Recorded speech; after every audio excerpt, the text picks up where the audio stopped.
Hello, it's your favorite sports Unc here. Don't forget to hit that subscribe button to join the fastest growing community on YouTube. Remember, Nightcap doesn't happen without you. So please subscribe or you're going to make Ocho cry.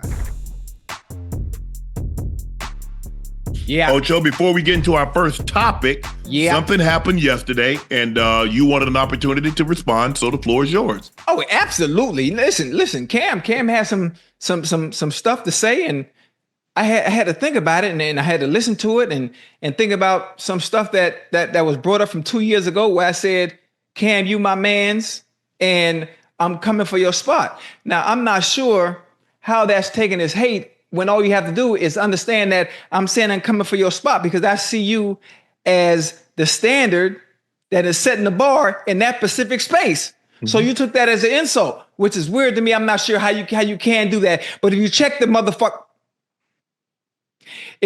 numbers, what I said I was going to do, I've already done and surpassed that in this specific space.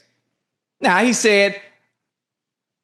he asked me to come join them, to do something with them. And I told him, okay, you got to check with my people. You got to reach out to my people who, when it was time for me to work with you, what did I ask you to do? Reach out to who? I talked to Doug. You talked to Doug. So boom, we did, like that. Right. That's the way I handle business. I don't run nothing through me. So I guess that was seen as a sign of disrespect because I chose to come over here with you. Boom. Okay. Now, we brought up the issue with he talking about money and bags and how much you pay guest feature, how much we pay our guest features. Buddy, I ain't no guest feature. Boy, I'm the main attraction. What is you talking about? I always been the main attraction. There's a difference. In your lane, you do what you do. I'm in completely different lanes and completely different rooms from you, despite me always playing around and joking. It's different. For one, you wouldn't have been able to afford me to begin with. Let's start there. And I'm not trying to be disrespectful. I think because I do everything in an entertaining, fun, laughing way, you kind of forget and don't really understand what's being done over here and how special what we have is. And that's no disrespect to them because I like they show. I love It Is What It Is because it's different than what we do. Mm-hmm. Their views, they got some high ones, but it's mainly about going at people and jigging at people, Over here, it's about having fun, entertaining, and the stories. Yeah. Completely different. Two different shows. I love them though. Yeah. Then, Cam, he's a Harlem dude. I've been to Harlem. My face is clean in Harlem. Most of the time, those that I know from Harlem, they don't act like that. You're getting a little emotional for nothing, especially about stuff. That allegedly happened 2 years ago. 2 years ago, and it was a sign of respect because I see you as the standard of what it is to be the best at in this space. Right. Then the Stephen A thing. You talk about weird and I don't like you, don't like my vibes. Listen, for one, the whole world know I'm joking and trolling. It's a funny story that wasn't even true to begin with, and you took that serious. So then now you're getting personal with the words and the talking. I post my location where I'm at every day. What you tell me to stop doing? Stop catching rides from the airport, right? Yep. Everybody know where I am every single day, no matter what city I travel to. I'm outside all the time. If it was really an issue, or you really didn't like me, and it was a problem, I'm easy to find, especially in Miami. If I'm not mistaken, you be here. Y'all film here if I'm not mistaken. I show everybody respect, I show everybody love. What's one problem that you've always gotten on me about doing a show like this? I don't do enough what? When it comes to talk about players. Yeah, you don't critique enough. I don't critique enough because I'm always showing love. I'm always showing respect no matter what. I never get out of line with nobody. Right. But the words that were displayed as if it's a personal issue. Now, if it's a personal issue, which I've never had with anybody because I always show everybody love and respect, I'm easy to find because I'm outside. Always. in Harlem too. That's your stomping grounds, right? I be at Ricardo's all the time. Matter of fact, I'm gonna be in New York Monday, and I'm gonna be at Ricardo's at 5 o'clock, to be exact. But it's always love. No, never disrespect. And that's it. And I love you. And I love you, unless you want to go another route. The way I look at it, Ocho, I think you explained too much. You did what you did. You don't represent yourself. Most people, that's why you hire representation. If you didn't want representation, you could have done it on yourself. And yeah, you could save 3, 5, 10%, but you chose to have a representative that funnels everything through. I reached out to Doug because I knew Doug was your representative. I didn't reach out to you first. I reached out to Doug. I said, hey man, what's up with Ocho? Where I want to run something by Ocho. Funny, Ocho in town. Hey, can we meet at the Palm? And such and such a time. You showed up. I made the pitch to you. You say, Unc, I'm good. I said, well, listen, don't even worry about the money. I trust you. So that's how we handle that. I don't, like I said, look, people like, man, you don't, I said, bro, y'all got to know when Ocho's serious and y'all got to know when Ocho joking. Y'all don't seem to know which is which. So that's on y'all. I know when he's joking. I know when he's being serious. But for me, Ocho, and we had this conversation, and you hit me up yesterday. I said, for me, I just let it rock. Yeah. I felt just then you explained too much. Yeah. But I did listen. Sometimes you got to clear the air, right? You got to clear the air because then you have an issue, right? Well, he could have called you, Ocho. If that was the case, if he had an issue with you, he could have reached out the phone and he could have called you. That's how I know it wasn't an issue. It wasn't no issue for real. You have a show to do. He has a show to do. He has a show to do, Unc, and I understand that. But the disrespect, you don't have to like me. I don't care about that part. Get in line. It's a lot of them. Right. But the disrespect like that, and then you got the wrong people hearing it, and it's ruffling feathers. It really shouldn't be ruffling because I don't move like that. Never have. Yeah. Look, but I think the thing anyway, is, and then hold on. Look. Oh, and this is another thing. What? Hold on. Didn't talk about the money and the pocket watching. I have a question. Do they understand how many jobs I have? I'm just curious. No. I got 50-11 jobs. Then you being slick at the mouth, talk about if you need a job, I ain't hiring no more. This me. What is you talk? What are we talking about? There's levels to everything. You in one lane. I got about 50-11 of them. There's a difference. But because I play around and have fun with it, for some reason you think we on the same level. It ain't never been that. Even when you was in your prime, there's a difference. I'm humble. See, I am glad. Humble. But see, when everybody was coming for you like, baby, I tried to tell you. They was gonna come for you. No, what did I tell you? What did I tell you? I was your enforcer, right? You know, I just let that ish go. I said I was your enforcer. I'm not saying anything wrong. I'm just addressing what was addressed towards me in a respectful way. In a respectful way, still. Right. As a small reminder. For me, Ocho, the reason why I stopped and I said I'm not going back and forth with nobody, and there have been a couple of guys still taking shots. They got too much money at stake.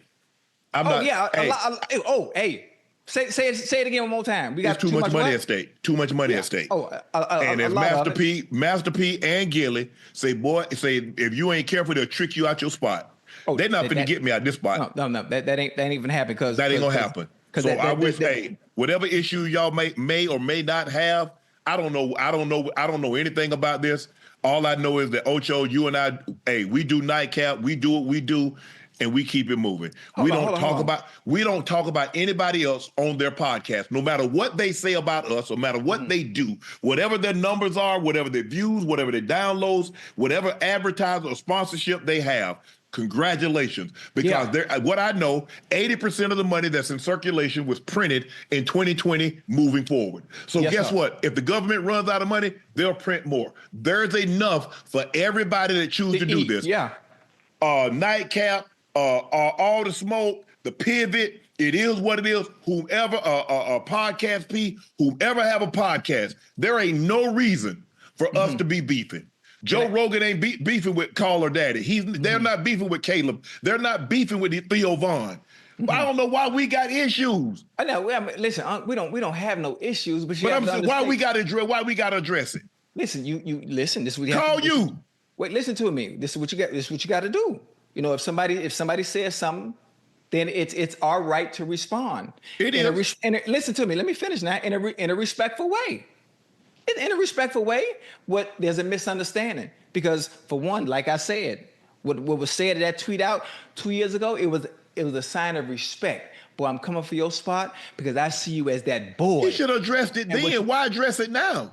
Because it's good. It's good. It's not a bad thing, you know?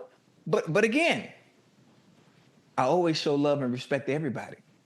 Always. Now you don't have to like me, but you will respect me. And if there is an issue, I post everywhere I'm at and will never change that. Everywhere. Well, can we move on now? Because I think we've given them 17 minutes too much of our time. No, wait a minute. That's what it's about. It's what it's about. It is what it is. You know, we love what they do. I love what they do. You feel me? It's a funny show. Them boys funny.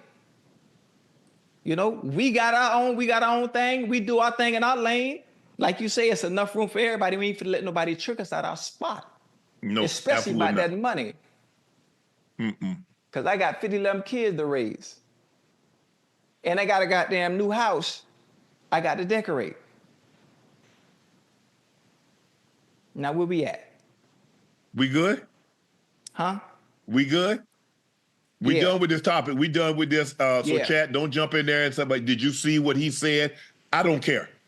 They can talk about me all they want to.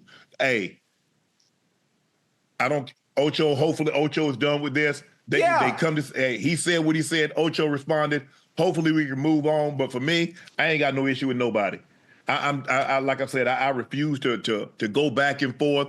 I don't see a need to, whether or not they like us or like me or dislike Ocho or whatever the case may be. I wish you guys nothing but the best. But I do know there's enough room for everybody to get a piece of this pie. And so that's the way I'm going to approach it. So I wish you guys the best. Hold on. Come on with that humble shit. There's enough room for everybody to get a piece of the pie. But you know who's going to get the bigger piece? Man. Huh? Like, Ocho, let's There's move on. enough room for the pie, but you know who's going to get the bigger piece? Ocho, there's something I want to address. Just brought to my attention. Is that Ocho, everyone's family. Okay. Shaq, about the comments that I said last night. Shaq said, you took me sticking up for Shay as jealousy of Joker shows how smart you are and how you say anything to get clicks. That's not what I did. But anyway, so here's the clickbait for you. If I ain't ranked in the top 10 in your profession, then you can't speak. Don't forget, I know what you did to get where you're at. Me jealous sounds like you jealous. I know you're trying to stay relevant by gossiping on your podcast. We don't believe you. You need more people in case you forgot 4 rings, 3 finals MVPs, top 50, top 75. And to be quite frank, all this success you got still under me. You don't know my work ethic, but according, I work less, but not blah, blah, blah. But anyway, love you too. If you need help making money, it's better ways than gossiping. I'm too old for this ish. Love always. The most dominating big man ever. Never took it serious. Remember, I know you and you know words of Skip Bayless. I'm better than you. Hashtag G14 classification. I have it. You don't. Not in my profession. Wait, when that happened? He just about 10 minutes ago. Wait, Shaq in the chat? No, he on IG. I've never professed. I've never professed that I was as great as Shaq. Mm-hmm. But what I will say, yes, sir, I got what I got because I worked my ass off. Now, yes, Shaq has been the one that said that he didn't work as hard, he didn't train as hard, he didn't eat as well as he should have. Right. Shaq is the one that anytime someone wins an MVP, he talks about how he should have been the MVP over Steve Nash. Now, you guys have heard me speak glowingly. I say Travis Kelce is better tight end than I was. So was Gronk. So was my guy, what's his name? For the Chargers. Antonio Gates, Gonzo, Big Winslow. I'm cool. I got no problem. You know why I got no problem, Ocho, with giving people credit? Right. Because I got everything out of my God-given ability. God gave me the ability to do what I could do. But he gave me discipline. He gave me dedication, the way I trained, the way I ate, the way I slept. So this was all I could get. Right. Now, I would have felt some type of way if I'd have got these numbers and I half-assed it. But I never half-assed it. Kobe said Shaq should have won and they should have won. Right. But my thing is that you can't, and it said greatest characters. It's Shaq, I'm the greatest character. No, am I a top 100 player? No. Am I the equivalent as a football player as Shaq was as a basketball player? No. But what I did do is that I maximized that. And my question, if Shaq and because it's rough on the back. My question is, do you believe that you gave everything you possibly could in basketball? Did you train the way you should have? Did you eat the way you should have? That just goes to show you how great you was. That you allowed your weight to get out of control. The injury started to creep up and you got 4 rings and you got 3 finals MVP. See, I'm mad, man. I wish I understood. Why you mad? Because I wish I understood goddamn basketball. So when you talking about Shaq, especially during that time, think about this. If I don't know basketball now the way I should, the way you do, like what you telling me right now, it's like I'm trying to process the shit. Think about it. But I can't because I wasn't watching back then. Think about it, Ocho. Fuck, he's the most dominant big man in the history of the game. I know that much, yes. And he got 1 MVP. So, but think about this. Think about how they I'm not going to say rob. I don't want to use the word rob. How they rob? How they robbed Shay. 30 points. Number 1 seed. But he doesn't get it. They were so what's the criteria? What's the criteria for MVP if you just gave it to Joker again? But I don't think they gave it because Joker was top 10 in points, top 10 in rebounds, top 10 in assists, and they basically had the same record. They just had OKC just had a better division record. So you're talking about so it's not like they were the number 1 seed and Joker was number 10. Right. Okay. Shaq, if you took what I said as a slight, okay, I can get it. And people say, well, see, my thing is that I'm not saying that I've never said I was the equivalent, and I'm quick to say that when I talk about Kevin Durant or I talk about any player, I said I'm not the equivalent basketball player, but all I can do is maximize my ability. Right. Shaq know deep down, he could take all the shots. Yeah, you got more money. Yeah, you're more famous than me. Yeah, you're more well-known. You're going to have way more money than I ever have. But nobody will ever say that I was lazy or I cheated myself. That's all I got for you, big boy. I ain't got nothing else for you, Shaq. I ain't here to argue with you. I'm not here to debate with you. It is what it is. I can't do any more on the football field. You can't do any more on the basketball court. Yes, you were great. Yes, you were great. But you know deep down, you should be in the top 5, not top 10. Because you just said, who else was the most dominant? You said you were the most dominant. Most people agree you were the most dominant. So I have a question. Now, yes. See, here we go again with my lack of basketball fucking knowledge. If Shaq was the most dominant to ever play at his position, right? The 5, the center. How is he not in the goddamn top 5? Ask him. Ask the people that say is Shaq in their top 5. Ask them. But I'm assuming okay, I need to take a fucking course or something. If he's top 5, if he's the best big man of all time, then he has to be in everyone's top 5. You got Jordan, you got Kobe, LeBron. I'm assuming I don't know how the I've told people my criteria for the top 5. I say for me, for you to be in the top 5, you have to have more than one regular season MVP. That's my criteria. Now, some people say, well, Shannon, as long as you got this or as long as you got that, that's their criteria. Like you said, what is the criteria for the MVP?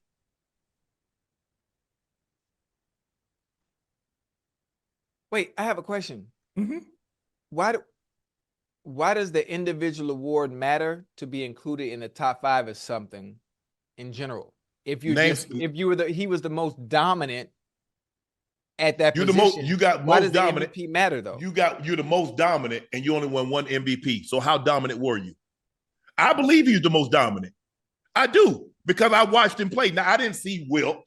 I'm not going to say I didn't see Wilt. I just see Wilt's numbers. But for the guy, and I started following basketball back in the late 70s. Right. So as far as dominant, Shaq was it. Shaq is the most dominant player, which means he should have more than one regular season MVP. So when he was playing and he was dominant during these years, who the hell was winning the damn MVPs? Jordans. LeBron won some MVPs. Shaq came in 92. Right. So Jordan, Karl Malone, Charles Barkley. Hey, Barkley won MVP. Akeem Olajuwon, David Robinson, Tim Duncan, Steve Nash. Hey, hold on. Barkley won MVP, Unc? Yeah.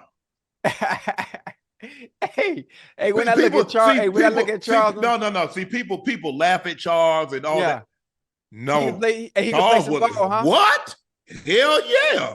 Hey, what Charles? He was the foe? He was the power forward, yeah. But he look undersized though. He very undersized. Yes. Okay. Yes. Hey, that's crazy. I can't see Chuck outside of TNT I can't see him outside of golf. The picture him dominating on the basketball court. No. He was the real deal. Oh, okay. He was the real deal. Hey, that's live. Hey, man. But I put it like this here. If Shaq, let's just say Shaq came in 92 and he stayed at 325, ain't no way he doesn't have 4 or 5 MVPs. There's no way he doesn't have 4. He doesn't have 5, 6 finals. Wait, when he was in Orlando, you say he was 325? When he came out, he was 7'1", 325. Hey, that's a big human, boy. Yeah. Golly. And that's why I say we're never going to see a Shaquille O'Neal again. People talk about we're not going to see a Jordan. We're not going to see a LeBron. We're not going to see a Kobe. Right. We're never going to see a guy his size to be able to move like that. That can move. Hey, nope. Hey, you know the little clip? Nope. Remember the little clip with him and Jordan playing around at the All-Star game? Yes. And he hit the...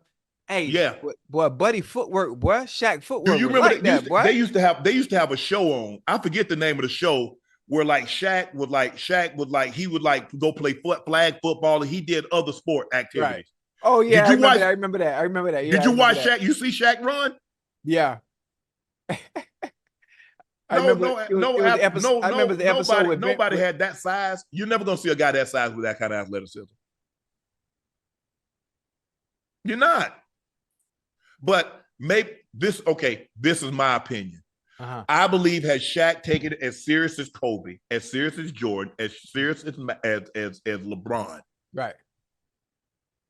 With what he know and the access that he had. So because as you get to that level, you have access to the best trainers, you have the access to the best nutritionists, the best chefs. Yeah. That's just my personal opinion. Right. So. Hey, man, y'all, you know what? I ain't got no beef with Shaq. We can't have no beef with Shaq. We ain't had no beef with Shaq because I don't want to have to jump on him. You know, now you laughing. I love Shaq. Now I told you we ain't doing no more beefs. We ain't doing no beef with nobody. Yeah, I don't look. My thing is what we can do is we can have a healthy dialogue. Yeah. Based on how we feel about individuals in their respective crafts, and that's it. Sometimes they might take offense to it. Shaq, we love you. Shaq, you know I love you. You know how I feel about you. You know you my dog, and there were no issues. There were no problem. We were just talking about a subject matter in which I don't know much about. And but here's the thing: if Shaq is looking at what I'm saying in a vacuum, because Shaq is the most dominant, and they've never bestowed that title on another 5 other than Wilt. Right. So Jokic is not more dominant, but he has more regular season MVPs. Yeah, but no guys are not more dominant, right? But he has, and so that's what I'm saying. Mm-hmm. I believe, me personally, and chat, y'all can disagree or agree or disagree. Right. But Shaq said he didn't take practice serious. He said, I was going to get beat up in the game, so why was I going to get beat up in practice? You can't think, Ocho, well, I'm going to run it. Ocho, think about this. Think about what he said. Now, he said he didn't go hard in practice because he didn't want to get beat up in practice because he's going to get beat up in the game. What if you said, you know what? I didn't run no routes full speed in practice because I was going to run them full speed in the game. Dang. He said on numerous occasions, he wished he had taken it more. He had trained harder and kept his weight under control. But I guess me pointing that out, what he said, I guess he, I'm where I am. Because, Ocho, I was able to walk away from the game and never ever look back because I got everything I could out of this 7th round draft selection, out of this body. Nobody will ever say, did people have more talent than Shannon? Yes, sir. God gave them that. Mm-hmm. But you ain't going to find nobody to say they outworked it. Yeah. And that's all I had. So 815, 10,060, 62 touchdowns, 8 Pro Bowls, 4 first team All-Pros, 5 total, 3 Super Bowls. That's all I got, Ocho. That's all I could get out of what God gave me. I couldn't get anything else.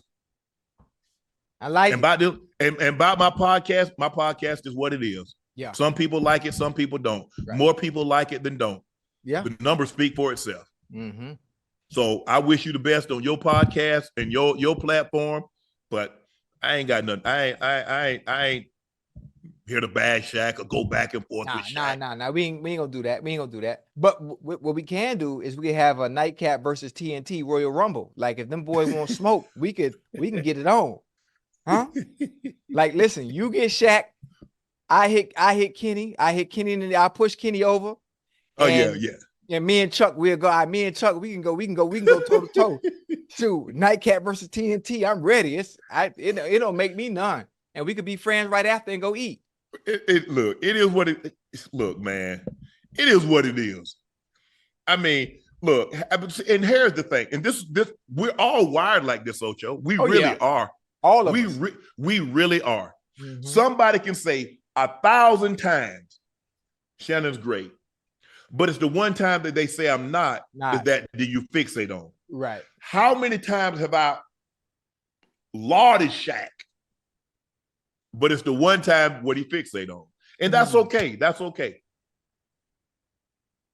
Listen, we all love each other. Shaq, we love you, baby. I ain't got no beef with Shaq. I ain't never had no beef with Shaq. No. You don't listen, you vegan anyway. You don't eat beef. Yeah. But to each Shaq, I wish you nothing but the best, bro. Hey, continued success. Keep doing your thing on TNT. Keep doing your thing on the podcast. Hey, I ain't got no beef with you, bro. That was just my opinion. We were talking about it last night because of what you said. I stick up for Shay, whomever. Shaq, that's your opinion. That's your opinion. Shaq, I love you. You want to go a few rounds? Let me know. I was just sticking up for him in the chat. But we good. Shaq, we good. Hey, you know how to get in touch with me. You want to talk, bro? Hey, you want to talk off the air, on there, whatever you want to do, bro. We good. I'm good. I ain't got no problem with you. I ain't never had no problem with you. Shaq, you want to fight? Yeah, you know where to find me at. Boy, if you ever got a problem with anybody, nigga, I'm gonna beat their ass, nigga. I appreciate that support. Yeah, you worry about Keith Lee. Hey, Keith Lee said he gonna eat some oxtail, he gonna eat some fufu and knock Ocho out. Hey, let me tell you something. Keith Lee better stop playing with me, all right? He better stop playing with me because he ain't gonna be doing no food critic. He gonna be eating everything through a straw. This ain't what you want, boy. I'm telling you now. Hey, listen. Hey, Hey, matter of fact, I'm gonna fight you for letting him get on there and think he could beat me in anything competitive. So we gonna go ahead. After I beat his ass, then we gonna fight too. Hey, JR, listen to me, Jay. I don't care if it's Bruce Lee, Spike Lee, Keith Lee, anybody with the last name Lee gonna get their ass whooped. Matter of fact, hey, Lee from Rush Hour, she finna get it too. Got me fucked. Well, Boy, you got me hot. Well, I was on a plane and I saw the thing. I was like, well, damn. They just okay. Oh, that's what we on? And I don't do MMA. I do boxing. Wait, this is got MMA hands, fighter? Ocho? This is MMA fighter? Yeah, he used to MMA. Oh, yeah, he used to be MMA I fighter. mess with them. He got the cauliflower ears and all that. Hold on. Wait. Listen, just because somebody was an MMA fighter don't mean they was good. I'm gonna tell you right now. Hey, if he tell me he do MMA, I'm not rocking with him. Yeah. Hey, he good enough. I see the cauliflower ears and all that, in. bro. You got it. My bad. You want another drink? Hey, what you need? You straight? Say less. Because if anything he do to me after that, I gotta put the hammer on him.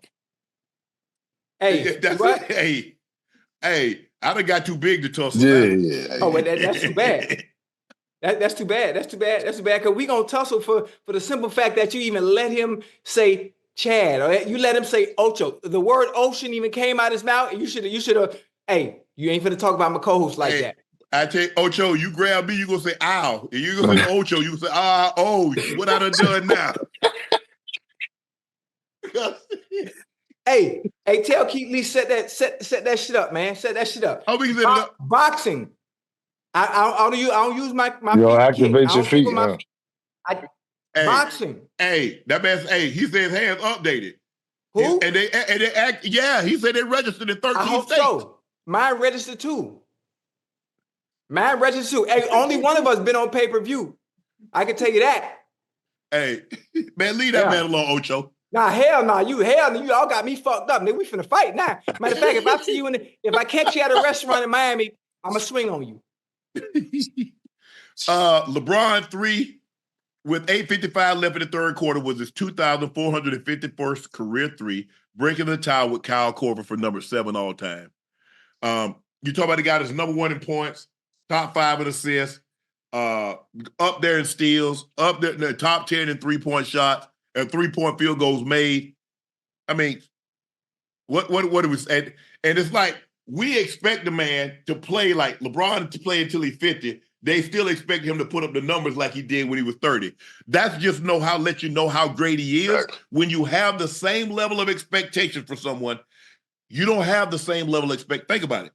Swish, we don't have the same level of expectations for our parents or our grandparents as they start to age because we know physically it's just impossible to do. 100%. But because LeBron, we still expect him to go out there and sometimes give us a virtuoso performance where he gives us 50 or he gives us a 30-point triple-double or he gives us a 40-10 type of a ball game. Yeah. And he might can do that. But as we get older, and I just believe this, as we get older, it just gets difficult, even as an athlete, to do it with the ease that we once did and to repeat said act. Yeah. For me, it's like, honestly, because it's different when you have the God-given ability to do it, which he does have, but also the mind to know how to do it, which he also has. Yes. So then once one starts, like, because your mind is going, like, especially for him, his mind going to stay sharp. It's going to keep getting sharper and seeing defenses and seeing stuff that he's been seeing over the years. But at the end of the day, you ain't going to be able to get to that spot like you used to get to that spot. So then you got to come up with more counters and everything else. Yes. Or rely on your teammates. And being able to rely on my teammates when I got to go out there and get 20 instead of getting 27 or trying to push it to go get 30 every night, like that's what it's going to have to be. Because, again, when you see that spot and I can get to that spot, that's how you know what I mean? Like, look at Kobe. When Kobe was in New Orleans, he pulled that, thought somebody kicked him from behind. Like, that's when you start getting hurt. Like, you start to kid, like, because you're trying to get to somewhere where you think you can physically get to, especially him, is where, and like, you need the extra burst, yeah, you need the extra burst to try to get there. Yes, sir. And there's, And I don't want to put that on him, knock on the good wood, but that's just how it is. And on the body, like he obviously takes amazing care of his body. He's definitely the most best fit athlete I've ever been around consistently. And even whoa. No, you ain't got no chance, dog. I ain't even gonna lie to you. I ain't even gonna lie to you. Ocho. It's not even close. Let me take this off. Hey, do what you got to do. You can do whatever you got to do, Ocho. Hey man, the most fit athlete is sitting right here. That ain't. Everybody keep disrespecting me. Now you telling me LeBron in better shape than me? Yeah, nobody looked like this, B. But hey, that ain't Pop-Tarts, Ocho. Hey, you see that? That ain't no Pop-Tarts. That ain't that. You've been eating salad. That ain't McDonald's. Talk about, man. Gerald, this is what I do, man. This is what I do. I'm in the best shape of my life. Swish. He weigh $180. Hey, JR. I'm in better shape than every athlete on earth right now at 56. Nobody want to see me, B. Real shit, son. You in New York right now? Hell no, bro. You about 44. No, I was born in 68. Hey, are you in New York right now? Yeah, I'm in New York. 78. He born in 70. Hey, I put that on every bodega in the Bronx. Nobody. B, son, I'm telling you, see, nigga, word to my mother. Nobody's in better shape than me. Joe Burrow says he bought a Tumbler Batmobile from the Dark Knight trilogy. Each were priced at about $3 million and are fully functional, but not street legal. Burrow told T. Higgins and Jamar Chase during practice last week, have I told you I bought a Batmobile? I don't get it for like a year, but I bought one. That's a flex. A fucking flex. It ain't street legal. I mean, listen, you collect cars, don't you? You love cars, huh? Yeah, but they need to be street legal. I got to be able to drive them on the street. I know, but something like that would be a collector's item. Something like, Jay Leno, Rick Ross, some of those dudes that collect things where it's not street legal. You put it up and you save it, and later on down the road, it's where you paid $3 million for it. Think about it, maybe 10 years, 20 years from now, who knows what it might cost or what it might be worth for that matter. How much it costs? What you want to say, Switch? $3 bills. $3 million. 3 tickets. Man, listen, y'all better get. I don't know how much y'all making. Y'all killing it. Cause I ain't got it. I ain't got it. Hey, that's Burrow. That's a $250 million He make quarterback. $55 a year in football salary, plus another 3 to 5 off the field. So he probably doing $60 a year. After taxes, that's about 30, 28. 30. Yeah. Yeah, I ain't spending that. $3 million on one car? $3 million? Hey, if I spend $3 million, it ain't moving nowhere. Because that's a house. And I ain't talking about no RV. No, I'm going down there to Cabo with my boys in them and go buy a villa next to them. That's what I'm going to do. Yeah. I'm not a Batmobile and I can't drive it? But yes. He must be a huge fan of Batman or something. I don't give a damn if he was Batman. I'm not buying that. I don't want nothing. Nah. Yeah. Hell no. Yeah. I mean, listen, we all have a vice in certain things. What $3 million vice you got? Well, me, my cheap ass ain't got. That's what I was trying to figure out. Shit, I ain't no. But I mean, he probably does, obviously, for a reason to spend $3 million on that. And I think the value of whatever it is he purchased, the Batmobile, Tumbler, whatever the hell it might be, years from now, it's going to be worth 10, 15 times what he paid for. That shit better be a Babe Ruth car type value or something. And better give me something crazy. Honus Wagner got the top car. Give me that or something. $3 million for a car? Oh no. Yeah. And listen, I can't even talk trash, huh? I think it was the 2009 to 09 season. Hell, I leased a goddamn Bugatti for the year, like a damn idiot. Damn fool. What was that payment? Yeah, but I mean, you gotta understand, I was making this was money off the field. I was making so much off the field. I don't care. It's still your what money. Was that people payment? Say they go to the $25,000 a month.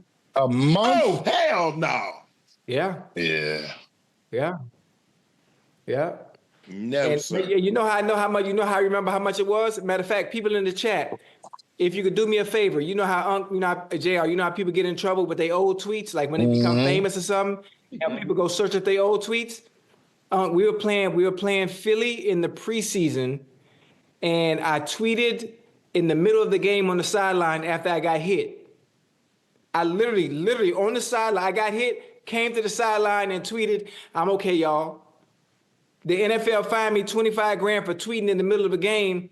And that's how I remember what my Bugatti payments was. Because once they took it out of my check, that was the tweet I sent out the next day. Oh my God. Hey, Chad, if y'all know how to get on Twitter and go back to, I think I was still playing, it was probably 2009, 2000, I guarantee the tweet is still up. Yeah, go search your shit. Leave my shit alone.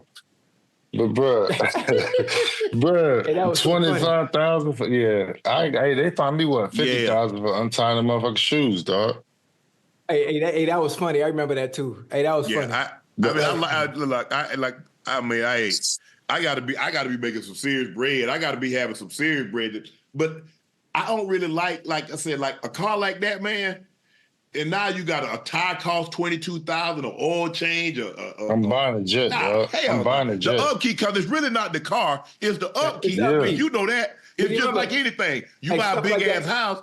Right. Go ahead. Stuff like that, Unc, you don't drive every day now. Ain't no way. You don't drive Ain't no way. like that because of the upkeep. F that. No, you gotta have first of all, you gotta have what my boy got? He got a car manager. He got a car manager that manages cars and all that. So whenever he want to drive, he pull him up to the front of the house and you know what I mean? He makes sure everything is. If you do cars, you gotta have that. Yeah. You know, like a Jay Leno, like a Ross, Seinfeld, Ralph Lauren in the cars, LeBron in the cars, Jordan. I got a hanger, dog. Yes, bro. Let me tell you, got a car collection that you better not sleep on. I don't know if y'all know him. NASCAR, Rick Hendricks. Oh, Rick, yeah. I don't know Rick. Well, old school. Yes. I'm talking about Corvette split windows. I'm talking about old stuff. He a Chevy guy, so you know all that Chevy stuff, like a Nova, like a Chevelle, stuff like that. My daddy got a couple of Chevelles. Richard Petty is a Mopar guy, Dodge guy. So he got the Cuda, the Super Bs, and stuff like that. Yeah. Oh, that's throwback. Stuff that they made Cuda, 1 of 9 that you go to Mecum or you go to Barrett Jackson. You talking about $2 million, $3 million, $4 million. Woo. Yeah. That's what I got to do. Hey, Mecum, I'm coming to an auto show. Ocho and I coming to an auto show. Hold on, how you gonna leave me out though? I want to go. Yeah. You in the car like that? Hell yeah. So I want to drive. We go down there and buy something. Let's go down there and we buy something. My father, man. We gonna tell them like Randy Moss, straight cash. Straight cash, homie. I want my seats with ostrich in that jump. Ooh. You know what I'm saying? Man, see, y'all gonna you gotta keep the car original. Oh no, I can do that though. Unless you gonna get a resto. Oh no. If we gonna keep it original, I ain't gonna lie. I need a 68 Camaro, straight up. Okay. Big block. I need that. Okay, I like 68. Yeah, my pops got one. He got a Chevy. He restore them and all that. So I need to match up with pops. I need to go for a ride with my pops, man, for himself. I would like to have a Chevelle, a GTO. Nice. Eleanor? God take over. Eleanor? Yeah. That's the Mustang. That's the Mustang. Eleanor, the Mustang. Oh, okay. That's what I thought the GTO was. I thought that was Eleanor. What movie that was? The Eleanor. That was going to 60 seconds, right? Yeah. Yeah. Eleanor was that Mustang. Mm-hmm. That's cold. Mm-hmm. But I do like old cars. I'd like to get a resto mod. You know, it has that, but it's modern. It's a resto, it's old school, but it got modern features. Okay. So that way I can drive it as opposed to getting something that's a 1960 and you can't drive it and that thing gonna be spitting oil and leaking all in your driveway. That's how I feel about them boys with the Broncos that they doing now. You seen them Broncos that they out there doing? The vintage Broncos? Yeah. Them Jones is fire. They got the new inside, but it still look kind of old school. Them Jones is tough. Asante Samuel saw the clips of us debating him in Prime, and he responded to us, Ocho. Yeah. That's your problem, pimp. You're also brainwashed at Shannon Sharpe. I'm not worried about what everyone perceives to be true. Like yourself, I stand on facts. You have yet to talk about the facts. You can easily be manipulated just like everyone has because of marketing. I bet you won't debate me. Big facts. Oh. Shannon Sharpe, safety has the short middle. Nobody's in the deep but me and the receiver. You don't know the truth, pimp. You just talking out your with no facts. Right. Let's talk, or you scared like everyone else, bro. Hey, I ain't even know your answers. You like, okay, I like that, huh? Hey, y'all hey, listen, we can have a Club Shay Shay, right? Listen to me now, stay with me. You have a Club Shay Shay DB edition. A good conversation, PowerPoint presentation style, film up there to support each of your opinions and facts that you might have. It ain't no opinion. He's not time. What are we debating? Okay. Let me finish, baby. Let me finish. Listen. I'm giving you the ultimate content right now. Something that's never been done before. A format that's never been done before. 2 players, actually 3, because you're a part of it too. 3 players. You got Prime, Asante Samuel, and you. You one that loves to break down film. He's also one that loves to break down film. Now, just picture this. You talk about you think Katt Williams did a whole bunch of numbers? What you think you and Son sitting down, going over, okay, you want to prove it? Prove it. Die in the sky don't lie. I'm just throwing the idea out there because the format has never been done before. I've given Coach time and myself have given Asante Samuel more attention since he's been retired than he's ever gotten. After tonight, I'm done with this. There's nothing to debate. My bad. There's no one gonna say he's in the realm of time.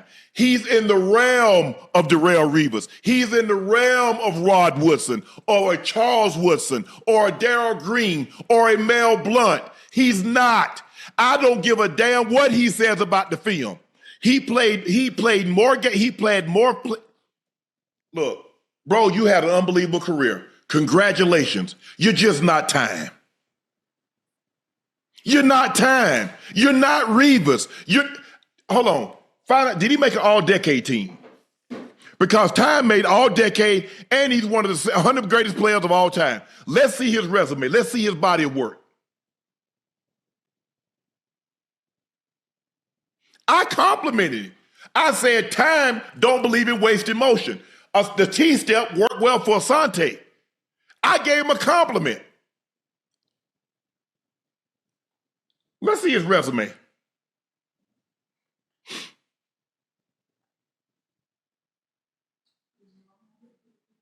So he didn't make all decade. 4-time Pro Bowler. 1-time All Pro. How many Pro Bowls did Time make? 8. How many all team? Yeah. 6. Oh. Same number of Super Bowls. But one guy was a defensive player of the year. One guy as a defensive back swung the balance of power.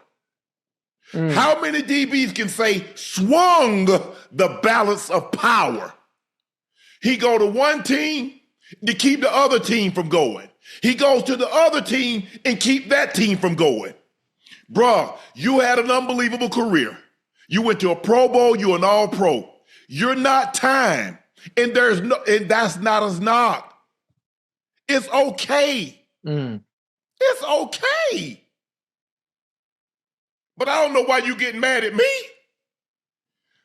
I tell you what, go find the GM, go find the coach, go find the player that says Asante Samuel is the equivalent or better than Time. That's all you got to do. Hell, your son won't say you better than Time. And he a junior. Let's be real, man. You coming, I'm the wrong one. What you doing? Where you going?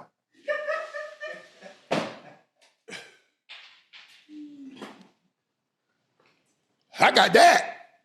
I don't know what you're talking about, bro. I don't know what you're talking about. I complimented you. I said you had an outstanding career. I say the T-step served you well. I just said you weren't Time. That's okay. If somebody says, you know what, Shannon, you had an unbelievable career. Shannon, you went to 8 Pro Bowls, you're a first-team All-Pro, you're an all-decade player, you're in the Hall of Fame, but you ain't Gronk. Okay. You ain't Travis Kelce? Okay. But you ain't gonna go no other tight end than me talk about you ain't that. If you want to say Gronk, if you want to say Kelce, Shannon, you not that. I ain't finna fight you. But you ain't gonna go no more. You ain't gonna go no more. Because when I left, every record that a tight end could have, I had it. Catches, yards, touchdowns, most yards in a game. Hey, so hold on. I just now that you mentioned that, when we factor in the numbers and statistics, does that play any factor in Asante's case, or it doesn't matter? Just curious. He had more pass breakups and fewer interceptions. How many pick sixes did he have? All I know is when I left the game, I had every record that a tight end could possibly have. Ain't nobody had them but me. Now, they done came along and broke him. Gonzo broke him, and Gates did this, and Gronk, and this and that. But I don't know why he mad at me. I gave him a compliment. Yeah. I said he had an outstanding career. Yeah. I said the T-step for him served him well. Mm-hmm. This episode of Nightcap is brought to you by Cologuard, a non-invasive colon cancer screening test. Did you know colon cancer is considered one of the most preventable yet least prevented cancers? When caught in the early stages, colon cancer has a survival rate of 90%. So screening and early detections are key to reducing overall colon cancer deaths. That's why the American Cancer Society recommends that if you're at average risk, you begin screening for colon cancer at age 45. And a convenient way to do that is with Cologuard test. The Cologuard test allows you to be in control of your colon cancer screening through prescription-based tests delivered to your door with none of the prep that's required for a colonoscopy. No liquid prep, no days off, no invasive procedures. Plus, Cologuard test is affordable. Most insured patients pay $0, and a follow-up colonoscopy is needed after a positive Cologuard test. This is usually covered by insurance also. So if you're 45 years of older and at average risk, you can ask your healthcare provider about screening for colon cancer with the Cologuard test. You can also request a Cologuard prescription today at Cologuard.com/podcast. The Cologuard test is intended to screen adults 45 and older at average risk for colorectal cancer. Do not use Cologuard test if you have had adenemas, have inflammatory bowel disease, and certain hereditary syndromes, or personal or family history of colorectal cancer. The Cologuard test is not a replacement for colonoscopies. High-risk patients' Cologuard test in adults 45 to 49 is estimated based on a large clinical study of patients 50 and older. False positives and false negatives can occur. Cologuard is available by prescription only. I like the convo. I like the dialogue. I would love, especially for not the casual fan, but for people that are fans of the game. I wish we could dive a little bit more. I'm obviously not here on the show. I'm just asking you, find the general manager, find the head coach, find the receiver, because he talking like he was that. I guarantee you, when you find somebody that say he a top 10 cornerback, if we go back and study history, top 10 corner. So we got Time, we got Revis, we got Mel Blount, we got Rod Woodson, we got Darrell Green, we got Aeneas Williams, we got Mel Blount. Okay, that's 7 right there. Where are we going to put him in the list of all time and the history of the NFL? Right. Is he cracking the top 10?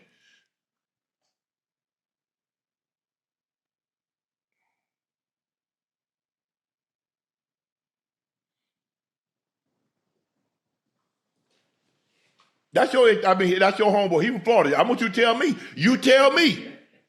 Where would you put him? No, ain't where I'm asking you. I just named 7 guys. Which one of those 7 guys are you putting him in front of? You heard me? Yeah, I'm listening. I'm asking you. Oh, I forgot about Champ Bailey. You putting him in front of Champ? You ain't answered the question. Are you putting him in front of Champ? You heard me?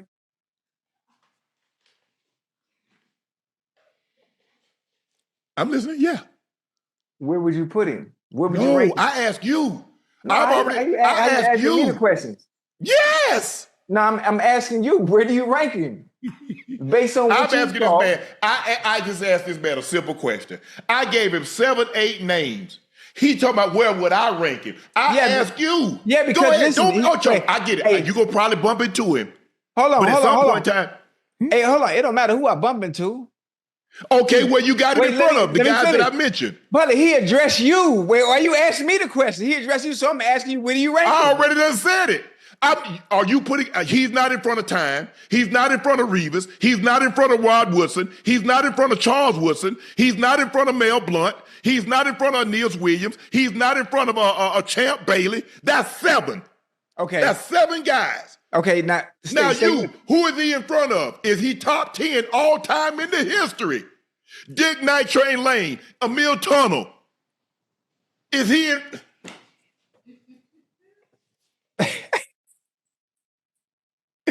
Hey, I'm just asking. He got all these facts. Who is he in front of?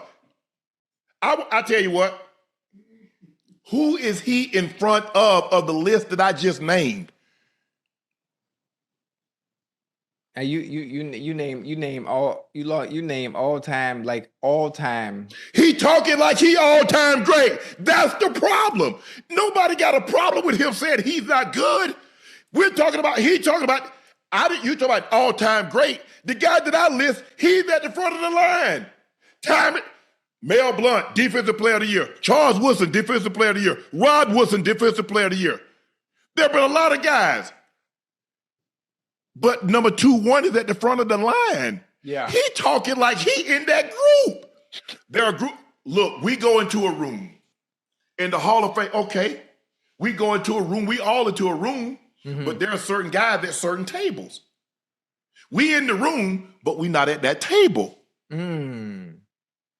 He not even in the room. He on the outside. Hey, y'all know I played, right? Yeah, but this for big dog. Keep it a stack. So I will chat. Y'all tell me of the guys that I list, who he better than? I ain't mentioned Pat P. I ain't mentioned Mitchell Sherman yet. I just gave y'all a couple of names. I want you to tell me who he better than the list I listed. Who y'all putting him in front of, chat? Y'all put him in front of Dion. Y'all put him in front of Revis. Y'all put him in front of Charles Woodson, Rod Woodson. Y'all put him in front of Mel Blount. Who are y'all putting? Champ Bailey. Who are y'all putting him in front of? Asante Samuel. Who?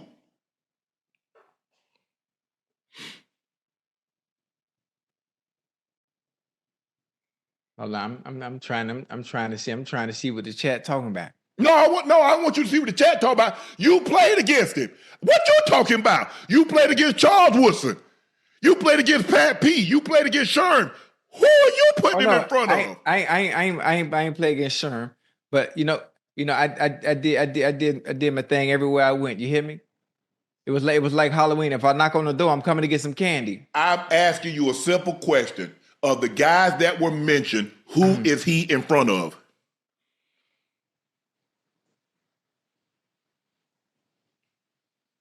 And I wouldn't say in front of, because you mentioned the greats, but he has the numbers to be in the room. I know that much. And you base everything off numbers. When you talk about let me finish before you say anything. When you talk about MJ in comparison to Michael Jordan, when it comes to debates in any other sport, we always bring up the numbers, but all of a sudden the numbers are ignored when it comes to now talking about the ain't none of them. Hold on. In comparison. He got 4 Pro Bowls. This dude got 4 Pro Bowls. Listen to me. I'm not finished. Okay. But again, now we understand. But when we do a comparison based on greatness, I'll tell you what. Guess what? You had a former coach. Your former coach had 3 Pro Bowls and 62 picks. You taking Dick LeBeau? Oh, since hey, you like numbers. What you know about like numbers? Hey, what you know about LeBeau? What? What you know about? Hey, you just told me numbers. Yeah, I mean listen, that's what everything is based off of, right? Yeah. No. Okay, numbers. Okay, let's go all pros. Let's go Pro Bowls. Let's go all decade. Let's go Defensive Player of the Year. Right. That's part of numbers also, just not picks.